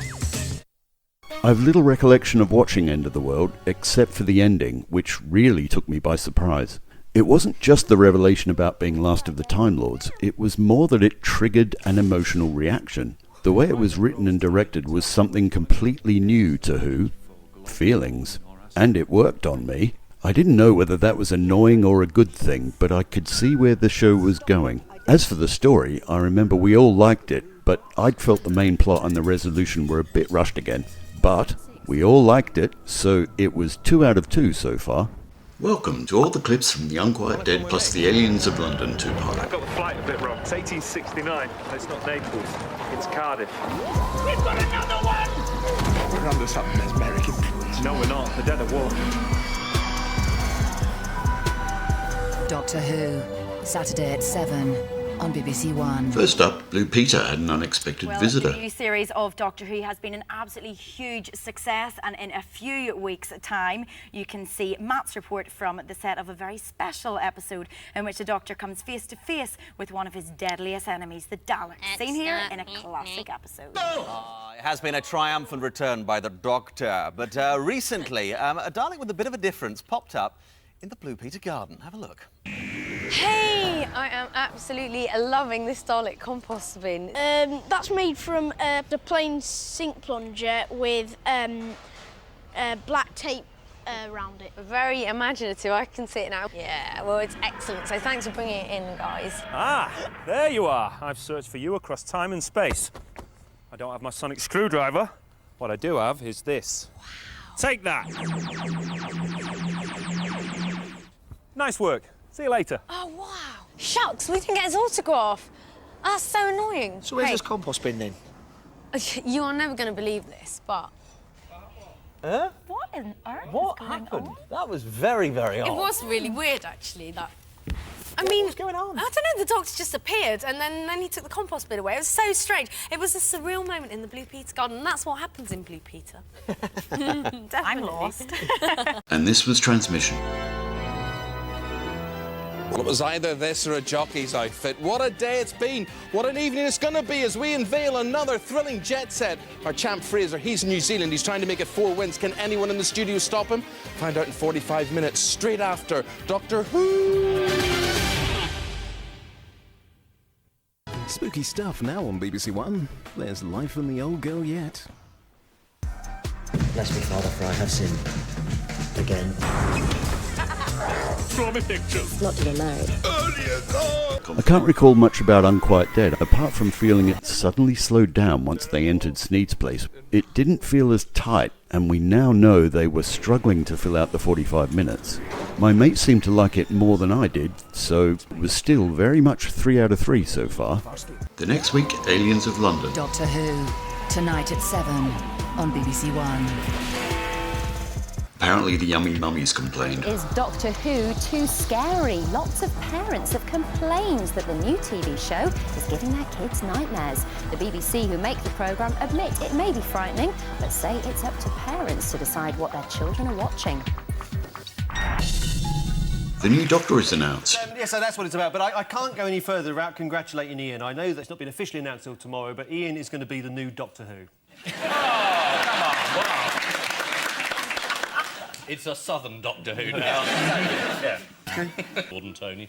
But Ian's a time traveller. He can take us back there. Can't you? I see. Not Billy Bray. He's in Oliver Letwin's constituency. And if you see this photograph we've got, you can see what he's on about. Look at that. Wow! It's a worry. Make a worthy villain for you in your next series, wouldn't you? The Master. Here's the BBC One transmission. General election, all on the BBC. Well, all the best bits anyway. Working on the new Doctor Who was my perfect job. He really liked and was fascinated by Triangle, the worst soap opera ever screened. I think I'll go and find out. Not Crew. You'd know if she was, of course. From that angle. Yeah, constantly. The moment I walked into a television studio, I absolutely loved it. And by the time I'd finished on Why Don't You, they had cliffhangers and enemies and monsters and chases and things like that. The thing about children is you get away with murder. I used to write billings for the Radio Times that were nothing to do with the programme, and no one ever checked. They used to say things like, Carol goes to jail. And it's like there was no one called Carol. No one went to jail. Like every week these were printed. Carol dyes her hair. Carol buys a new T-shirt. I was just having too much fun doing this stuff. The day and night. I bet there's nothing for children around now with lesbian Nazis in it. Get back in there. It's not safe. Eldridge has betrayed us. Get back in there! And gay, by the way, was. It's like, I know. It's a shock. And I fell into a very easy trap thinking that drama is tragedy. And everything I wrote in that series was very, very dark. So I was literally getting it wrong. My understanding of drama was wrong. So grabbed one of those stories, and I just made it a one-off story about Clive, the barman, who's gay in 1920, where there's not any language, there's not any world he can fit into. 29. Nice room. Yes, sir. Ever been there? Have I... what, sir? Room 29. I expect so, sir. It was a huge breakthrough in terms of my writing. It was massive. Suddenly it was streets ahead of every other episode. It was just better drama. It's where I found my voice. The moment at which I decided that Russell T Davies was a genius of TV writing was when I was watching The Second Coming. He sets himself an almost impossible challenge. You have to believe that in Manchester on that day, the world may be about to end. And quite incredibly, they brought it off. I mean, there were some mad phone calls, death threats from Christians. Isn't that marvellous? A death threat from a Christian. It's like, how lonely are those minds and how angry and how much you'd hate to be their family. I find it very important to be an executive producer on things because it's teamwork. What I like with the fact that Russell's an executive producer, a little bit like Dennis Potter did, Russell's taking control. Actors seem to have more power than writers in television at the moment, because the actor's not the most important thing on a drama. The most important thing on a drama is the writer, and Russell really is maintaining that. It's such a fantastically British show, I think. It's steeped in death. That's what I realise that I love about it now. All those other Star Trek-y sort of worlds are very safe, and everyone's in the military, and everyone has codes of conduct. They are essentially soldiers. I do look at it sometimes and think this is my way of having children, because I was 6 years old and watching it and absolutely entranced. And it is through that I've ended up thinking of stories, and it's how I've ended up working television now. There's absolutely direct link. Now I honestly hope that 6-year-olds will watch it. They'll be so thrilled and excited by it. If we can do that, then that is the most tremendous success we could possibly have. Here's a bonus ad for Aliens of London on UK TV. This is fantastic. With bigger conspiracies in Doctor Who at 6. Aliens are faking aliens. Hello. Bigger catastrophes from 7 in My Family. You like? Bigger collars in Still Crazy at 9. A lot of outfits are surfing the nostalgia wave. Some things never change. Maybe if I was dead, I'd get some respect. It would be a start. The Big Night In, Saturday from 6 on UK TV Gold. I remember absolutely loving Part 1. I've always loved Part 1s because they can promise so much and don't have to deliver on any of it. The Part 1 delusion, I call it. The thing I loved most was just how firmly rooted in the time and the reality of 2005 it was. It felt so much more real than most old Who. I still sit on the fence regarding the fart jokes, and I'm glad it didn't last, but most of the humour was totally in my ballpark. A mate had told me beforehand there'd be a brilliant triple cliffhanger, and when I saw it I was glad he hadn't spoiled it, because it really wasn't the best cliffhanger of all time.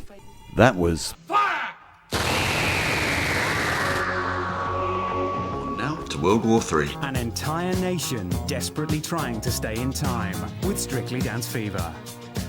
And a Time Lord. Oi, you want aliens? You've got 'em. Whose biggest problem is just staying alive. Doctor Who. Saturday from 6 on BBC One. There was a lot of Who in that Friday's Have I Got News For You. Here are your four. Andrew Marr, Peter Purvis, Welsh First Minister Rhodri Morgan, and the Beatles. The first thing that occurs, Andrew Marr and Peter Purvis both have Doctor Who connections, in that Peter Purvis was an assistant to Doctor Who before he became Blue Peter Man, and Andrew Marr was in last week's rather wonderful episode. I thought it was very good. I think it's been a remarkable triumph, this series. Is it going to be in the right direction, Doctor Who? Yes, you are. So it's made in Wales, and that guy at the bottom left is a Welshman. I can't think what the Beatles connection would be with Doctor Who, so they must be the odd one out. No, they're not. No, the Beatles... Were they in it? Were in it, yes, they were. They've, when were the Beatles appeared. in Doctor Who? They were on a screen, I think, when they transported themselves back to the 60s. This is a real Anorak's question, isn't it? So the Welshman's the odd one out, then? He's not been in it. Rhodri Morgan is the odd one out, yes, because the answer is they've all appeared in Doctor Who, apart from Rhodri Morgan, who was mistaken for an extra, one of the tree monsters, when he turned up for an interview in Cardiff. Yes, what did Andrew Marr's recent filming involve? He had to stand outside number 10 Downing Street, so he was he thought himself into the part. Just reporting the fact that the Prime Minister has disappeared, and shortly after the space... Have you seen it, Ian? No, but if I'd known the Prime Minister had disappeared, I'd have watched. Absolutely. Spaceship comes in, clips Big Ben, lands in the Thames. 20 minutes later, nobody can find the Prime Minister. Oh, fantastic. Fabulous. What about the Chancellor? Is he gone? He's gone. He's gone. Very good. How did the Radio Times refer to Andrew Marr recently? The man with the big ears who stands outside number 10 Downing Street. One of the strangest-looking males on the planet. Yes, in one of his books, Marr tells of how a man came up to him in a shop and said, "Here, you look just like that Andrew Marr, you poor bugger."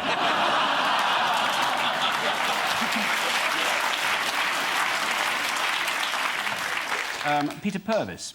Which doctor did Purvis hang William out with? Hartnell. William Hartnell, that's right. Yes, he went in originally for the role of Giant Butterfly, but he was so damn good, they asked him to stay and take on the role of Steven Tyler. I think we've got a clip. I must go. What? Doctor, I must. I'm getting stifled in here. I must go and do something, even if it's only to show them how stupid they are, wasting time with trials and speeches.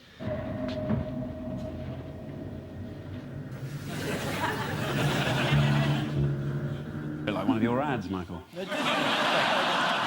And how about the mix-up with Rhodri Morgan? How did he... But something like he was walking along, and he's a very tall man, and the tree monster figures were also very tall people, so they assumed this way for makeup, dear, and so he was in the makeup, and he was dressed up as a tree before he knew where he was. That is exactly right. Apparently, when the real extra put his costume on, he was so convincing as a tree that Ron Davis came up and skulked behind him.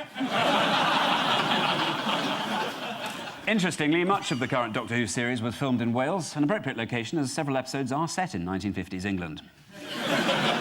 In the long tradition of the show, Andrew Marr's ears are even bigger on the inside than they are on the outside. Which means at the end of this round, it's Paul and Joe on 5, Ian and Michael on 6.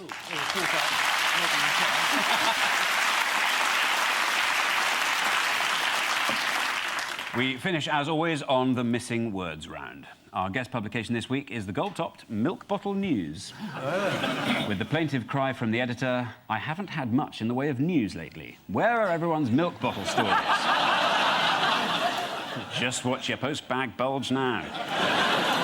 So, here we go. Outrage as Doctor Who what? As Doctor Who fan gets girlfriend. Outrage as Doctor Who isn't Ian Hislop. I felt so stupid. I announced to the nation last week that Ian was a new Doctor Who, and then the BBC said it wasn't the next day. I'd started rehearsals at Exactly, home. yeah. Ian and Anne would have come together, travelling through time and space. Travelling through time and space. That's right. Outrage as Doctor Who crucified. Oh. Doctor Who, of course, a show that's designed for younger people but enjoyed by adults, as indeed is Billy Piper. I can't remember much else, not even leaping up and saying, I was there, at the end, which I surely must have done. But one thing I do remember, I was too late to watch part 2 at my mate's place, and so I ended up watching it alone. And when I heard the Dalek scream in the preview, I actually shed a tear. Since I was 6, I'd been a massive Dalek fan, and hearing them, even more than seeing them, made me unbelievably happy. It's a bit hard to describe, but if you know, you know. To me, that was the moment my Doctor Who really returned. In a preview. Welcome to all the clips from Dalek to Father's Day. I've come to help. I'm the Doctor.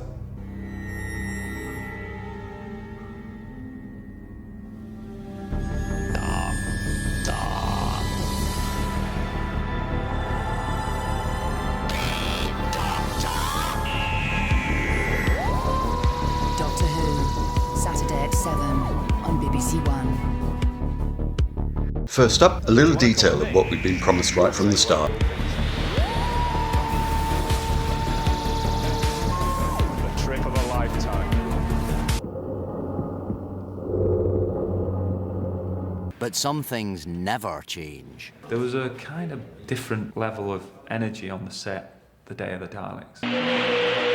Grown men, you know, with a gleam in their eye because of these pepper pot, these things. I understand how big of a deal this episode is, so not much pressure. It is my pleasure to introduce to you all. The new look may be good, but underneath, it's still all bad. Thank you for that. It's very interesting. Well, it's informative. And the next question, please, Emily. Have a look at this. This is a special sneak preview. You lucky people got a sneak peek ahead of next week's Doctor Who. But the way that the Daleks move was inspired by what type of dance? Was it A, tap, B, ballet, C, the jitterbug, or D, the polka? What inspired the Daleks? That's very exciting, allegedly. The first time the Dalek has been seen going upstairs on television. Not particularly speedy, I didn't think. We think they could do with a Stanner stairlift in there, don't we? What was the answer? It is B, ballet. There we are. Blue Peter teasing us again. Other stuff to look forward to on Friday.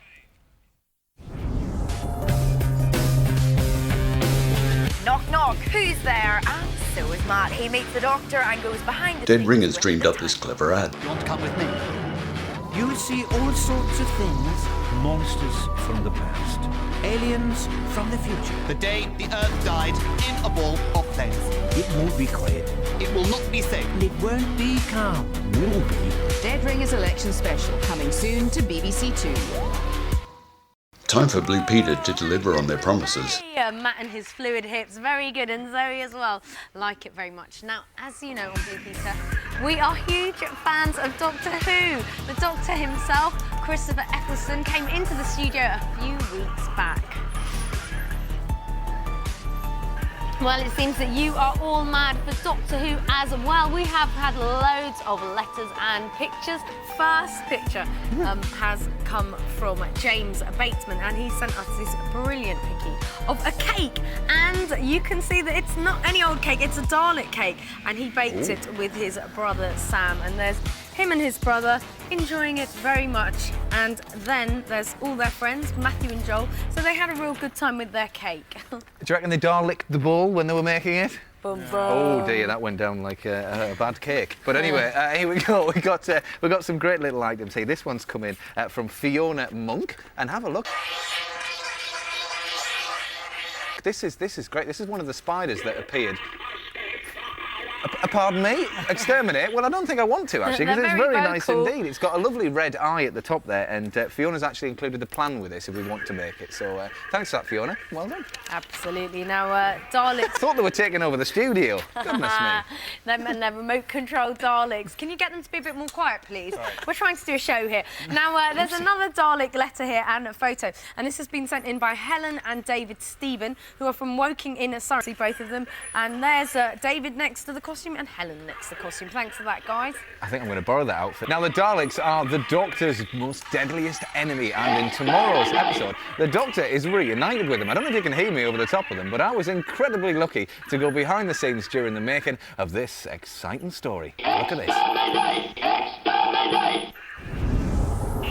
In his adventures across space and time, Doctor Who has battled many fearsome monsters. The Autons, the Gelth, the Lady Cassandra, the Slitheen. But in tomorrow's episode, the Doctor and Rose face the biggest, baddest monster of them all. I found out more from the Doctor himself, actor Chris Eccleston. Now, Chris, it's great to see you. It really is. Now, can you give us an insight of what's happening in this episode? The Doctor and Rose stumble upon an alien museum with one living exhibit, and the one living exhibit is the Doctor's oldest enemy, a Dalek. Why does he hate them so much, then? Because they forced the destruction of his people in the last Great Time War. So he's the last of the Time Lords, and that is the last of the Daleks. So they're the two remaining old enemies. Now I am here with the writer of the new series of Doctor Who, Russell T. Davies. Russell, it's lovely to meet you. How are you doing? Pleasure to meet you, Matt. Very well. Now tell us all about the Daleks. The Dalek is a great creature because it looks like a robot, but it's not actually. That metal casing is like a tank. And it's the protective plating because inside there is an alien creature that drives that machine, that keeps it safe. So the thing inside is the most frightening thing of the lot. So I'm here to help you today if I can, Russell. Unfortunately, yes. Yeah, sorry about that. Filming's been going really well until now, Matt, and now it just goes down the drain. So you keep that in your hand. My first job was to help move the Dalek under the guidance of Barnaby. There. Now you notice by your right-hand side, there's a little metal switch. Yeah. Switch that forward. Yep, ears are working. My ears are on, great. I'll stick my plunger out. Yep. Tell you what, it's quite hard on the thighs, isn't it? You've got to kind of walk yourself along as if you were sort of pushing yourself along on a chair, really, haven't you? OK, how's that? That's perfect. They will be invincible! The Daleks will rule the universe! Don't press the button with the plunger? No, you just you let your minions do that. The Daleks first appeared on screen over 40 years ago, the terrifying creations of writer Terry Nation, and they've been rampaging their way across the universe ever since. And believe it or not, he got the idea of the movement of these death-dealing horrors after watching the Georgian State Ballet. The dancers' long dresses made it look like they were gliding instead of walking, and the Daleks still glide menacingly. At least they do when they're put together. It takes 4 people to bring it to life. Colin controls the Dalek's head and eye stalk. So this is the ultimate remote control toy. Look at it. It is, actually. Great, and then we'll go left and right.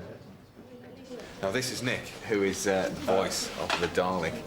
It sounds great. It really does. Thank you. So how do you sort of get the sound going in? There is a box of tricks here called a Mugafuga ring modulator, and that's what makes that horrible grating metallic sound. But you do have to kind of give it a bit of a performance. You have to imagine that you're a funny little creature who's being... and they're just very angry.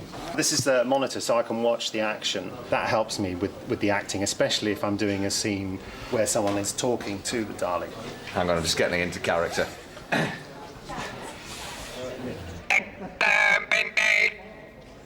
That's not bad, is it? It's Gito's job on Nick's signal to make the Daleks' ears flash. Here we go then, turn over please. With everything in place, it was time for the Daleks' big moment. Action. Stairs. Have they gone yet? Have they? I think they have. I think it's clear. I tell you what, even though they're very frightening, I'm still very much looking forward to seeing that Dalek episode tomorrow at 7 o'clock on BBC One. I'm going to be glued to the sofa or behind it.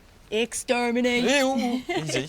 And if you would like to win one of these remote-controlled Daleks we were playing with earlier, well, do check out the website at bbc.co. Billy appeared for a nice friendly chat on Richard and Judy. It's D-Day -1 in just over 24 hours, 25 hours and 20 minutes from now. The Daleks return to either terrify or annoy the universe, depending on your point of view. They're unleashed again by Doctor Who's new sidekick, Rose, who apparently, we haven't seen this clip, but apparently she takes pity on a captive Dalek and unwittingly unleashes havoc.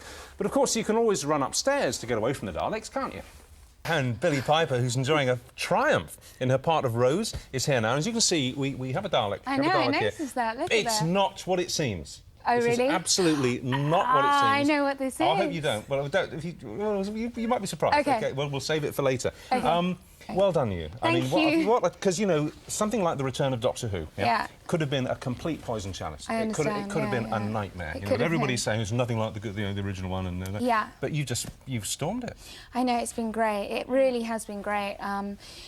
I think I'm just going to take some time now to enjoy its success because I've been doing another production, so I haven't really enjoyed what's been going on. I've met a few people in the streets that have been quite keen to kind of express their, you know, their delight, their joy, the appreciation.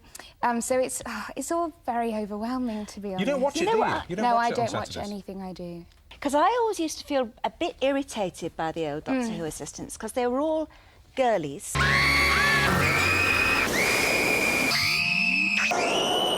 You know, and they were always enthralled to him. I know.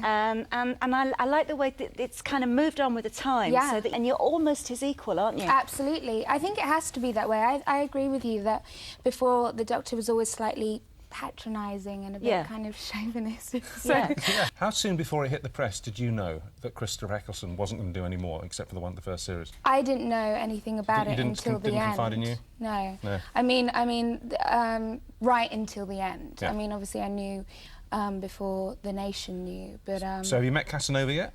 I have, and he's lovely. He's great, isn't he? Isn't he a nice guy? So lovely. Have you guys met him? Yeah, we've met a couple He's of times. adorable. He's like a puppy, you know, and he's such a huge fan of Doctor Who, so... he deserves it. I think it's going to be fine, actually, again, with the chemistry, because Of course you're it'll staying, be aren't you? fine. The chemistry is going to be really Absolutely good fine. between you two. We already get on very well. In fact, I'm having dinner with him next week. Yeah, it will be fine. It will be an easy, smooth transition, I'm sure. I think maybe...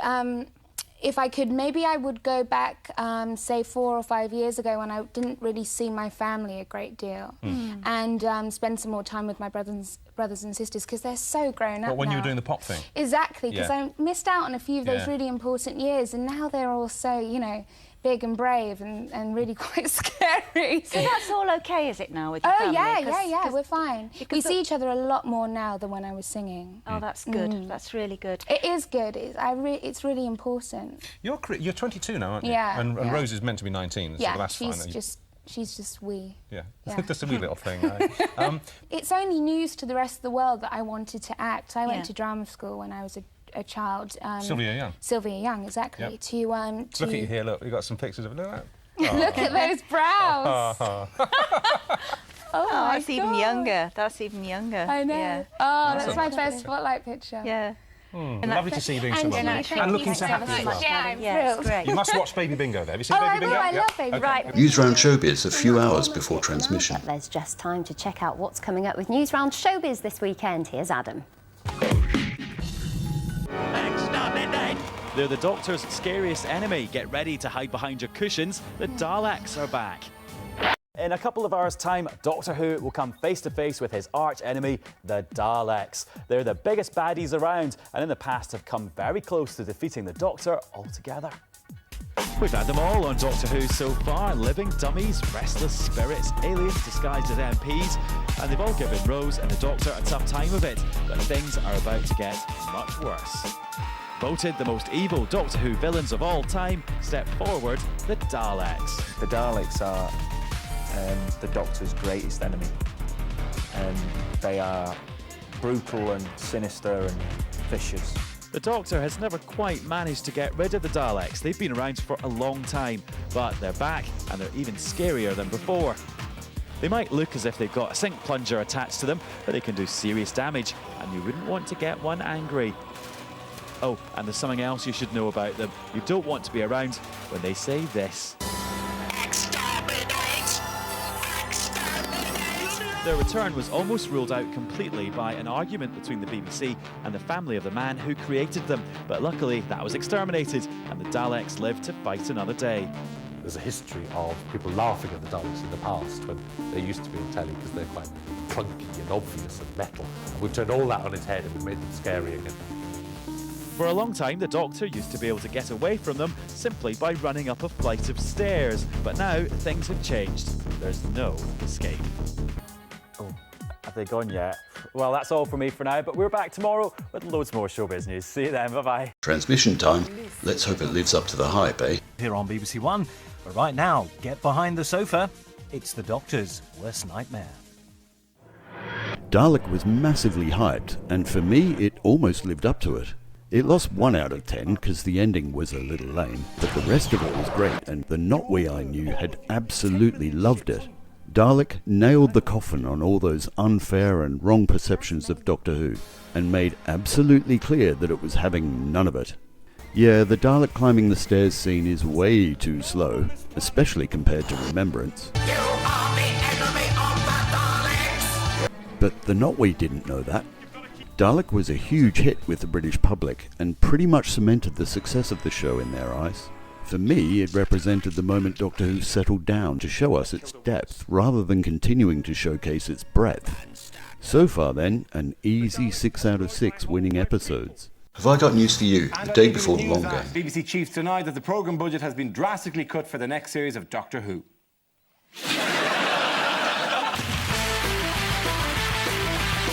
Right now, though, an egotistical media baron controlling the world through television sounds like a case for Rose and the Doctor. Ah, the long game. I have a tendency to really enjoy any new episode of Doctor Who whilst watching it, only later beginning to re-evaluate. And this was one of those. It promised more than it delivered in terms of mystery and fear, so that was a bit annoying. I liked it actually, my fan friends less so I think it was probably 6 out of 7 winners now. Sounds like Channel 5 to me. It could only ever have been done once in its lifetime because it was done at a station and they didn't have a head of children's department. So there was no one to say, my God, you couldn't do that.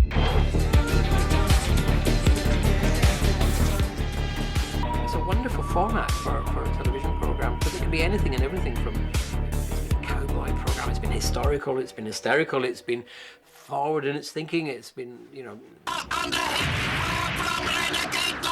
I was afraid of the Daleks. I didn't actually go to the lengths of hiding behind the settee, but I think if I met one today, I would still be scared. It was the thought that there was someone in there, and that person was rather sinister. Davros was absolutely terrifying. This horrible, sort of bold face. It was all snarled and, oh, it was awful. The best bit was the regeneration thing, when one Doctor would change into another, and it happened so rarely, it was really special. And you were just dying to see who the new Doctor Who would be. And then you'd be sitting there with all your mates going, it's not as good as the old one. I wrote a letter to the BBC asking how each Doctor regenerated. And he just wrote back saying, yes, Ian, each Doctor regenerates. I suggest you look this up in a dictionary. Yours, people at the BBC. I thought, you miserable sod. We get the most charismatic, talented actors. The whole 26 years? Yeah, towards the end, just any old an equity card. Now on BBC One, a personal journey through time for Rose in Doctor Who. The first volume of the new Doctor Who adventures is out now on DVD. I'd rather foolishly booked a holiday in Spain the week Father's Day was on. I'd done some strong hinting to a mate who managed to procure a preview VHS the day before I flew off, something I'm still eternally grateful for. And yes, you heard me right, preview VHS. I later commented to Russell about this backward tech and he just laughed and said, BBC Wales. Anyway, things didn't quite go to plan as my mate's heathen flatmate came home early and made a lot of noise during the last half, so I'm afraid much of the emotion didn't really register for us. After I got back, I watched it again, and this time it did. I've travelled to all sorts of places, done things you couldn't even imagine. Doctor Who, tomorrow at 6:30 on BBC One. First up, Dead Ringers. BBC has defended an episode of Doctor Who given a 12 certificate because it featured a Dalek being tortured. They point out that at the end of the show, a free phone number was listed where Daleks affected by any of the issues raised in the show could call a counsellor. Publicity took a rest for a few weeks, so... It'll be quick. Just like my 5th husband. Now, Doctor Who's scariest adventure yet. It's time to hide behind the sofa as he goes in search of the empty child. Wow, what happens next? There's a preview shortly. The first volume of the new Doctor Who adventures is now out on DVD. I've travelled to all sorts of places, done things you couldn't even imagine. Doctor Who, tomorrow at 7 on BBC One. Oh, this should be fun. A couple of episodes of the new series with the new Doctor, and then she's off. So it's not been confirmed yet. But that's the rumour. And they've said, haven't they, that she is in some, as you said, but... Oh, interesting. Watch and see. Wait She doesn't want to be typecast. I don't know who they would get. No one's They're talking about, well, in the newspaper stuff I've read, they're talking about Rachel Stevens. Or Michelle, what's her name? Zoe from EastEnders. Who would be Michelle Ryan? Would be great. Oh, she'd be good. Yeah. Right, yes. So I take it we think that Rachel Stevens wouldn't be then. I'm not saying that. All right, OK. Kelly Brook. More dead ringers. It's Saturday night on BBC One, and once again we're unleashing yet more terrifying creatures onto your screens. One's bound to have your kids quivering behind the sofa. That's right, it's the Eurovision Song Contest. And I don't know why, but I have this tiny little gem. JK with Jamiroquai on Jonathan Ross tonight at 10:35. But right now, on BBC One, you're on the guest list for Top of the Pops.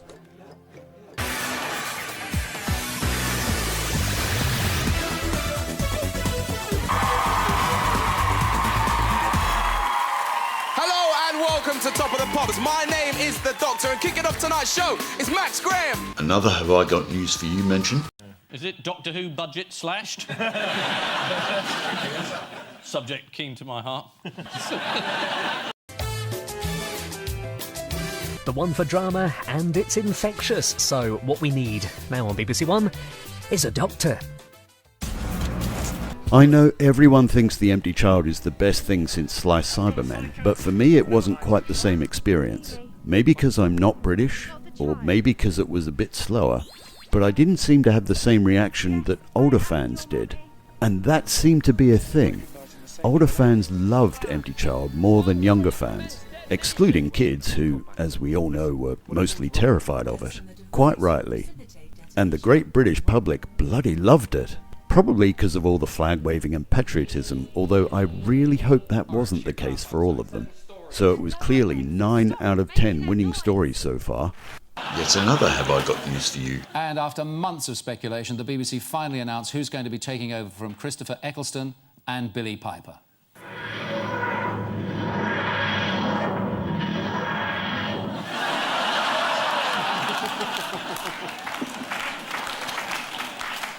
I'll see that palsied harridan scream for death. Good night. Boomtown transmits. Come and have a go with Julian Clary. This is BBC One, the one for drama. I can't actually remember watching Boomtown, despite having been on set for some of it. I'll drop in some of that footage straight after this.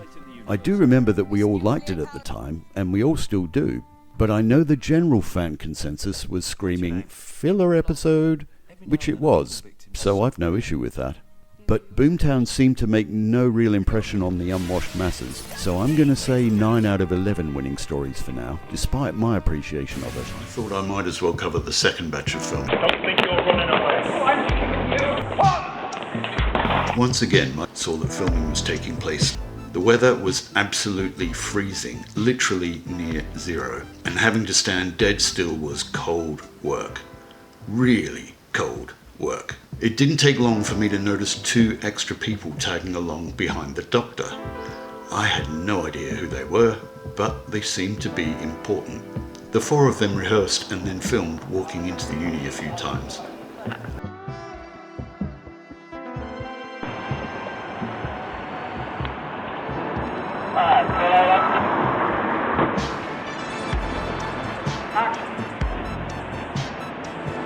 After the entrance shots were done, everyone moved just inside the door to shoot the next bit.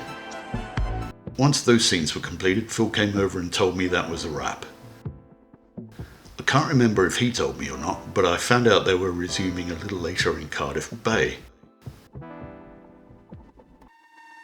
As it got dark, I wandered down and found the TARDIS condom in use once again. It prevents unwanted press. I watched the crew set up before they all moved across to the boardwalk nearby. I spotted some other fans watching, so went to say hello. I'm afraid I couldn't help but brag a little about Russell's invitation to filming of Rose 6 months earlier, and I was pretty astonished when they genuinely didn't believe a word I was saying. Just as I finished regaling them with my fantastical tale, who should appear in front of us but Russell T Davies? And in a scene which couldn't have been scripted better, he loudly called out my name and came over to give me a big hug.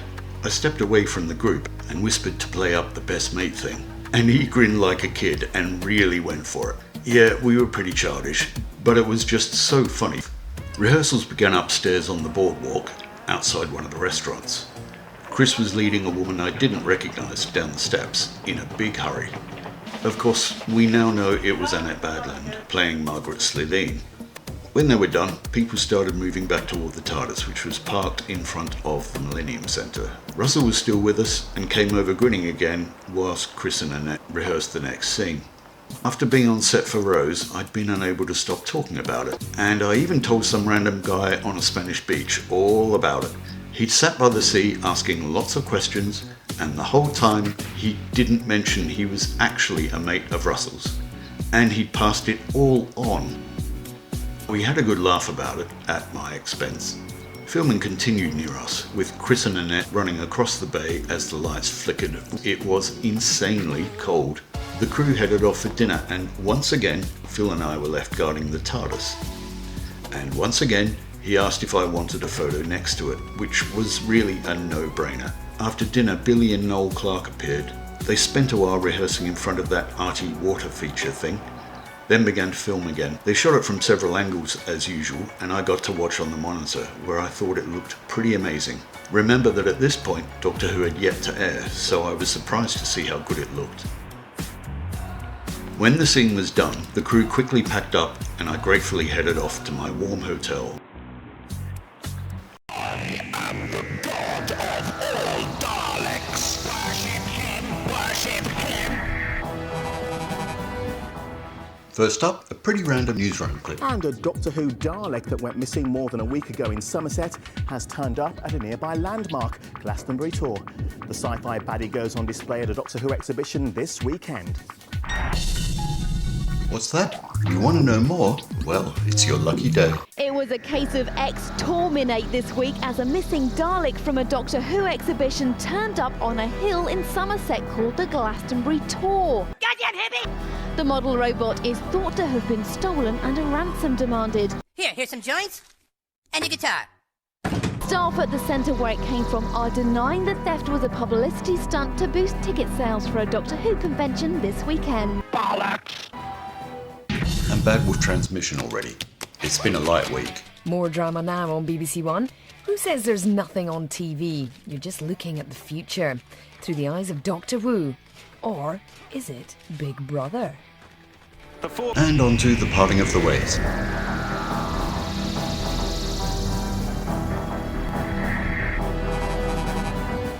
Snippets from Top Gear. Christopher Eccleston! Because you've obviously left the series now. Yep. That's it, you're off to go and do other things. The most of the guests, they go, will you send a Gulfstream jet for us and can I bring my makeup artist? And he said, now listen, where's the nearest railway station? I passed my driving test in January 2004. I'm wondering if I think faster, I'll go faster. I beat Vinny! You've beaten Vinny. You did it in what? TARDIS detected.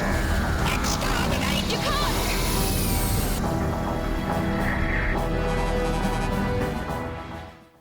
News round again. And it's good news for Doctor Who fans. The BBC's confirmed the Time Lord will be back for a third series. Billie Piper, who plays Rose, will also be starring in all 13 episodes of the second series. If this message is activated, then it can only mean danger, and I mean fatal. You can't do this to me. Camp Overload Time with John Barrowman.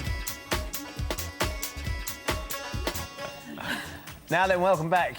Important announcement for you. Tissues at the ready. A very sad day. It's the last Doctor Who this weekend. Yeah. Time to say farewell only for a short time, to the TARDIS time traveller, Christopher Eccleston. Actually, to Christopher Eccleston for good. We know that he's not coming back. But the last episode does star John Barrowman, a.k.a. Captain Jack Harkness. Good morning. Good morning. Thank you for coming and joining us this morning. You're very welcome. Before we grill you about what's going to take place tomorrow night, let's have a quick look at you in action. OK. I guess this is goodbye. Can I just... She has got the most kissable mouth. She's got... Billie Piper has the best lips in show business. Yours are pretty fine, but Billie has got... Yours are OK, too, but Billie has got these voluptuous lips, and they are great to snog. Is she a good snogger? She's a very good snogger, and I will give you a little teaser. Something really great happens right after that moment, and so just watch. It's a real shocker. Because I think we know, though, because it's in the papers. We've read... But I'm not saying anything. Well, how about if we ask, then, is it true you get to snog the Doctor too? Might be. It might be. So all I'll say is John Barrowman changes the history of Doctor Who at that moment. Quite literally. See, now, we've seen you as a little threesome, so to speak, and you've described them as the brain, beauty, and the brawn. I love you. Well, you know. Yeah. In this episode, Jack really puts up a good fight for the Daleks, and you finally get to see the whole relationship of Jack and Rose and the Doctor develop, because they basically do everything to save each other, to possibly save each other. And one of the objectives is to save Rose, and the Doctor and Jack go to those lengths, so much so to maybe possibly sacrifice themselves. Yeah. What's going to happen there?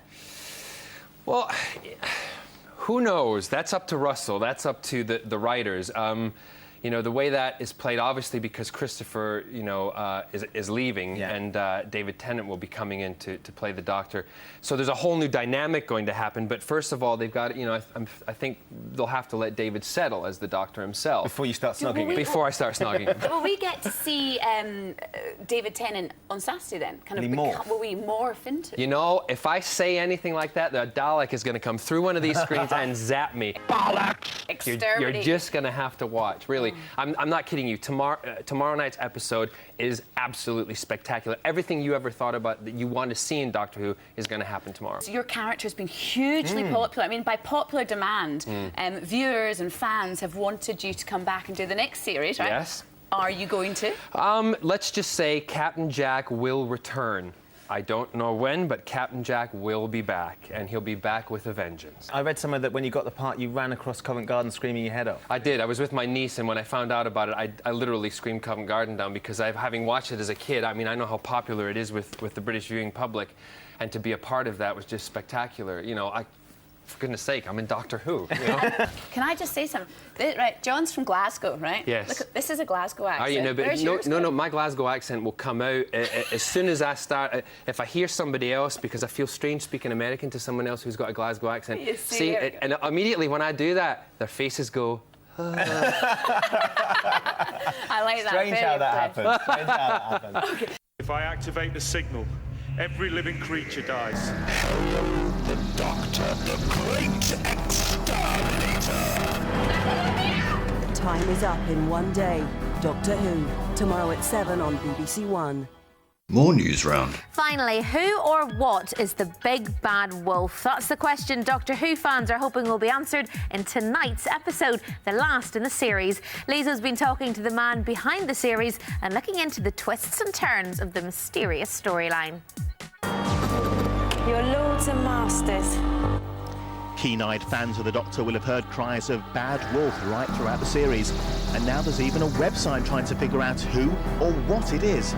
Despite the web theories and loads of references in the programmes, until tonight there's only one person with the answer, and he doesn't want to tell. Can you tell us right now who or what is Bad Wolf? Bad Wolf is... It'd kill me, Lisa, if I said so. It's like you've got to stay and watch the last episode, and everything is explained there. It's not necessarily a great evil force. No one's ever actually said that. It feels like one just because the words Bad Wolf sound like that, but it might be. It might just take you a little bit by surprise. I'm saying no more. Don't. I'm going to babble and give it away. This is the Bad Wolf scenario. It was dropped in very lightly because I sort of thought no one would pick up on it, and I thought, oh, if it doesn't quite work, we'll just drop it in the last episode. We'll cut it out in the edit, and much to my surprise, there's been like newspaper articles and interviews like this about it. Tonight we'll also see the Daleks back, and this time they're pretty scary. There are things that happen in this last episode that are very scary and really, really ramp them back up to being like truly vicious. Like there's certain scenes where you just have to be mad to laugh at. But there is something inherently fun about them. There's this great sense of humour in them. So if you want to have a bit of a laugh, that's fine. I think it's equally enjoyable a show at the same time if you're having a bit of a chuckle at the robots. So if you're brave enough to get to the bottom of Bad Wolf and find out how scary the Daleks can be, you'll just have to tune in to Doctor Who tonight. I can't wait to see it. And join us tomorrow for a look at the future of telly's top time traveller and loads more showbiz headlines. That's it for today, though. Bye-bye.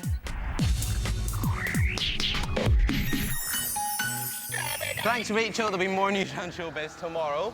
I tell you what, The Ultimate Guide, a confidential special. If I activate the signal, every living creature dies. The Doctor, the Great Exterminator.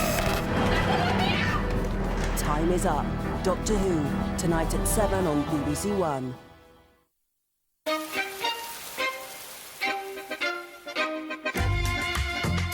So, time is up in 45 minutes, only here on BBC One.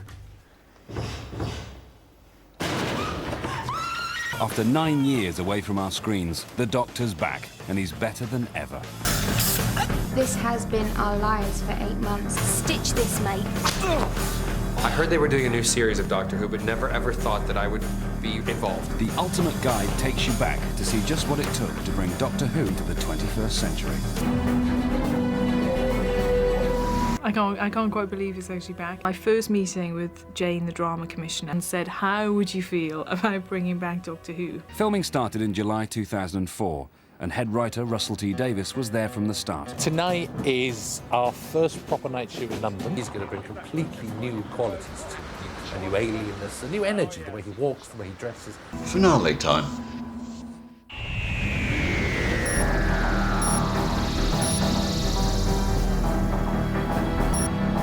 If this message is activated, then it can only mean danger, and I mean fatal.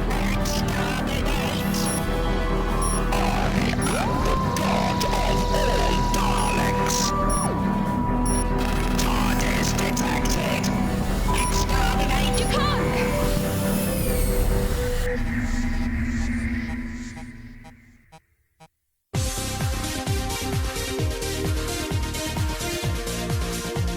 This is BBC One, the one for drama. You are the weakest link. Doctor Who returns to BBC One at Christmas. Relive Christopher Eccleston's highs and lows in the series over on BBC Three now. I clearly remember watching these two episodes. One of the reasons I'd always thought Who was so much better than all that American sci-fi rubbish was that it wasn't as serious and pompous. So Bad Wolf ticked my box, as a certain ex-Harridan once proclaimed. I'd heard a rumour the Daleks might be back, but I'd dismissed it. So when I heard that control room heartbeat sound effect, I was thrilled, and the cliffhanger was almost perfect. Actually, the recap of the cliffhanger did it better, but hey-ho. Part 2 was basically everything I've ever wanted in a Dalek story, so it was never going to get less than 10 out of 10, was it?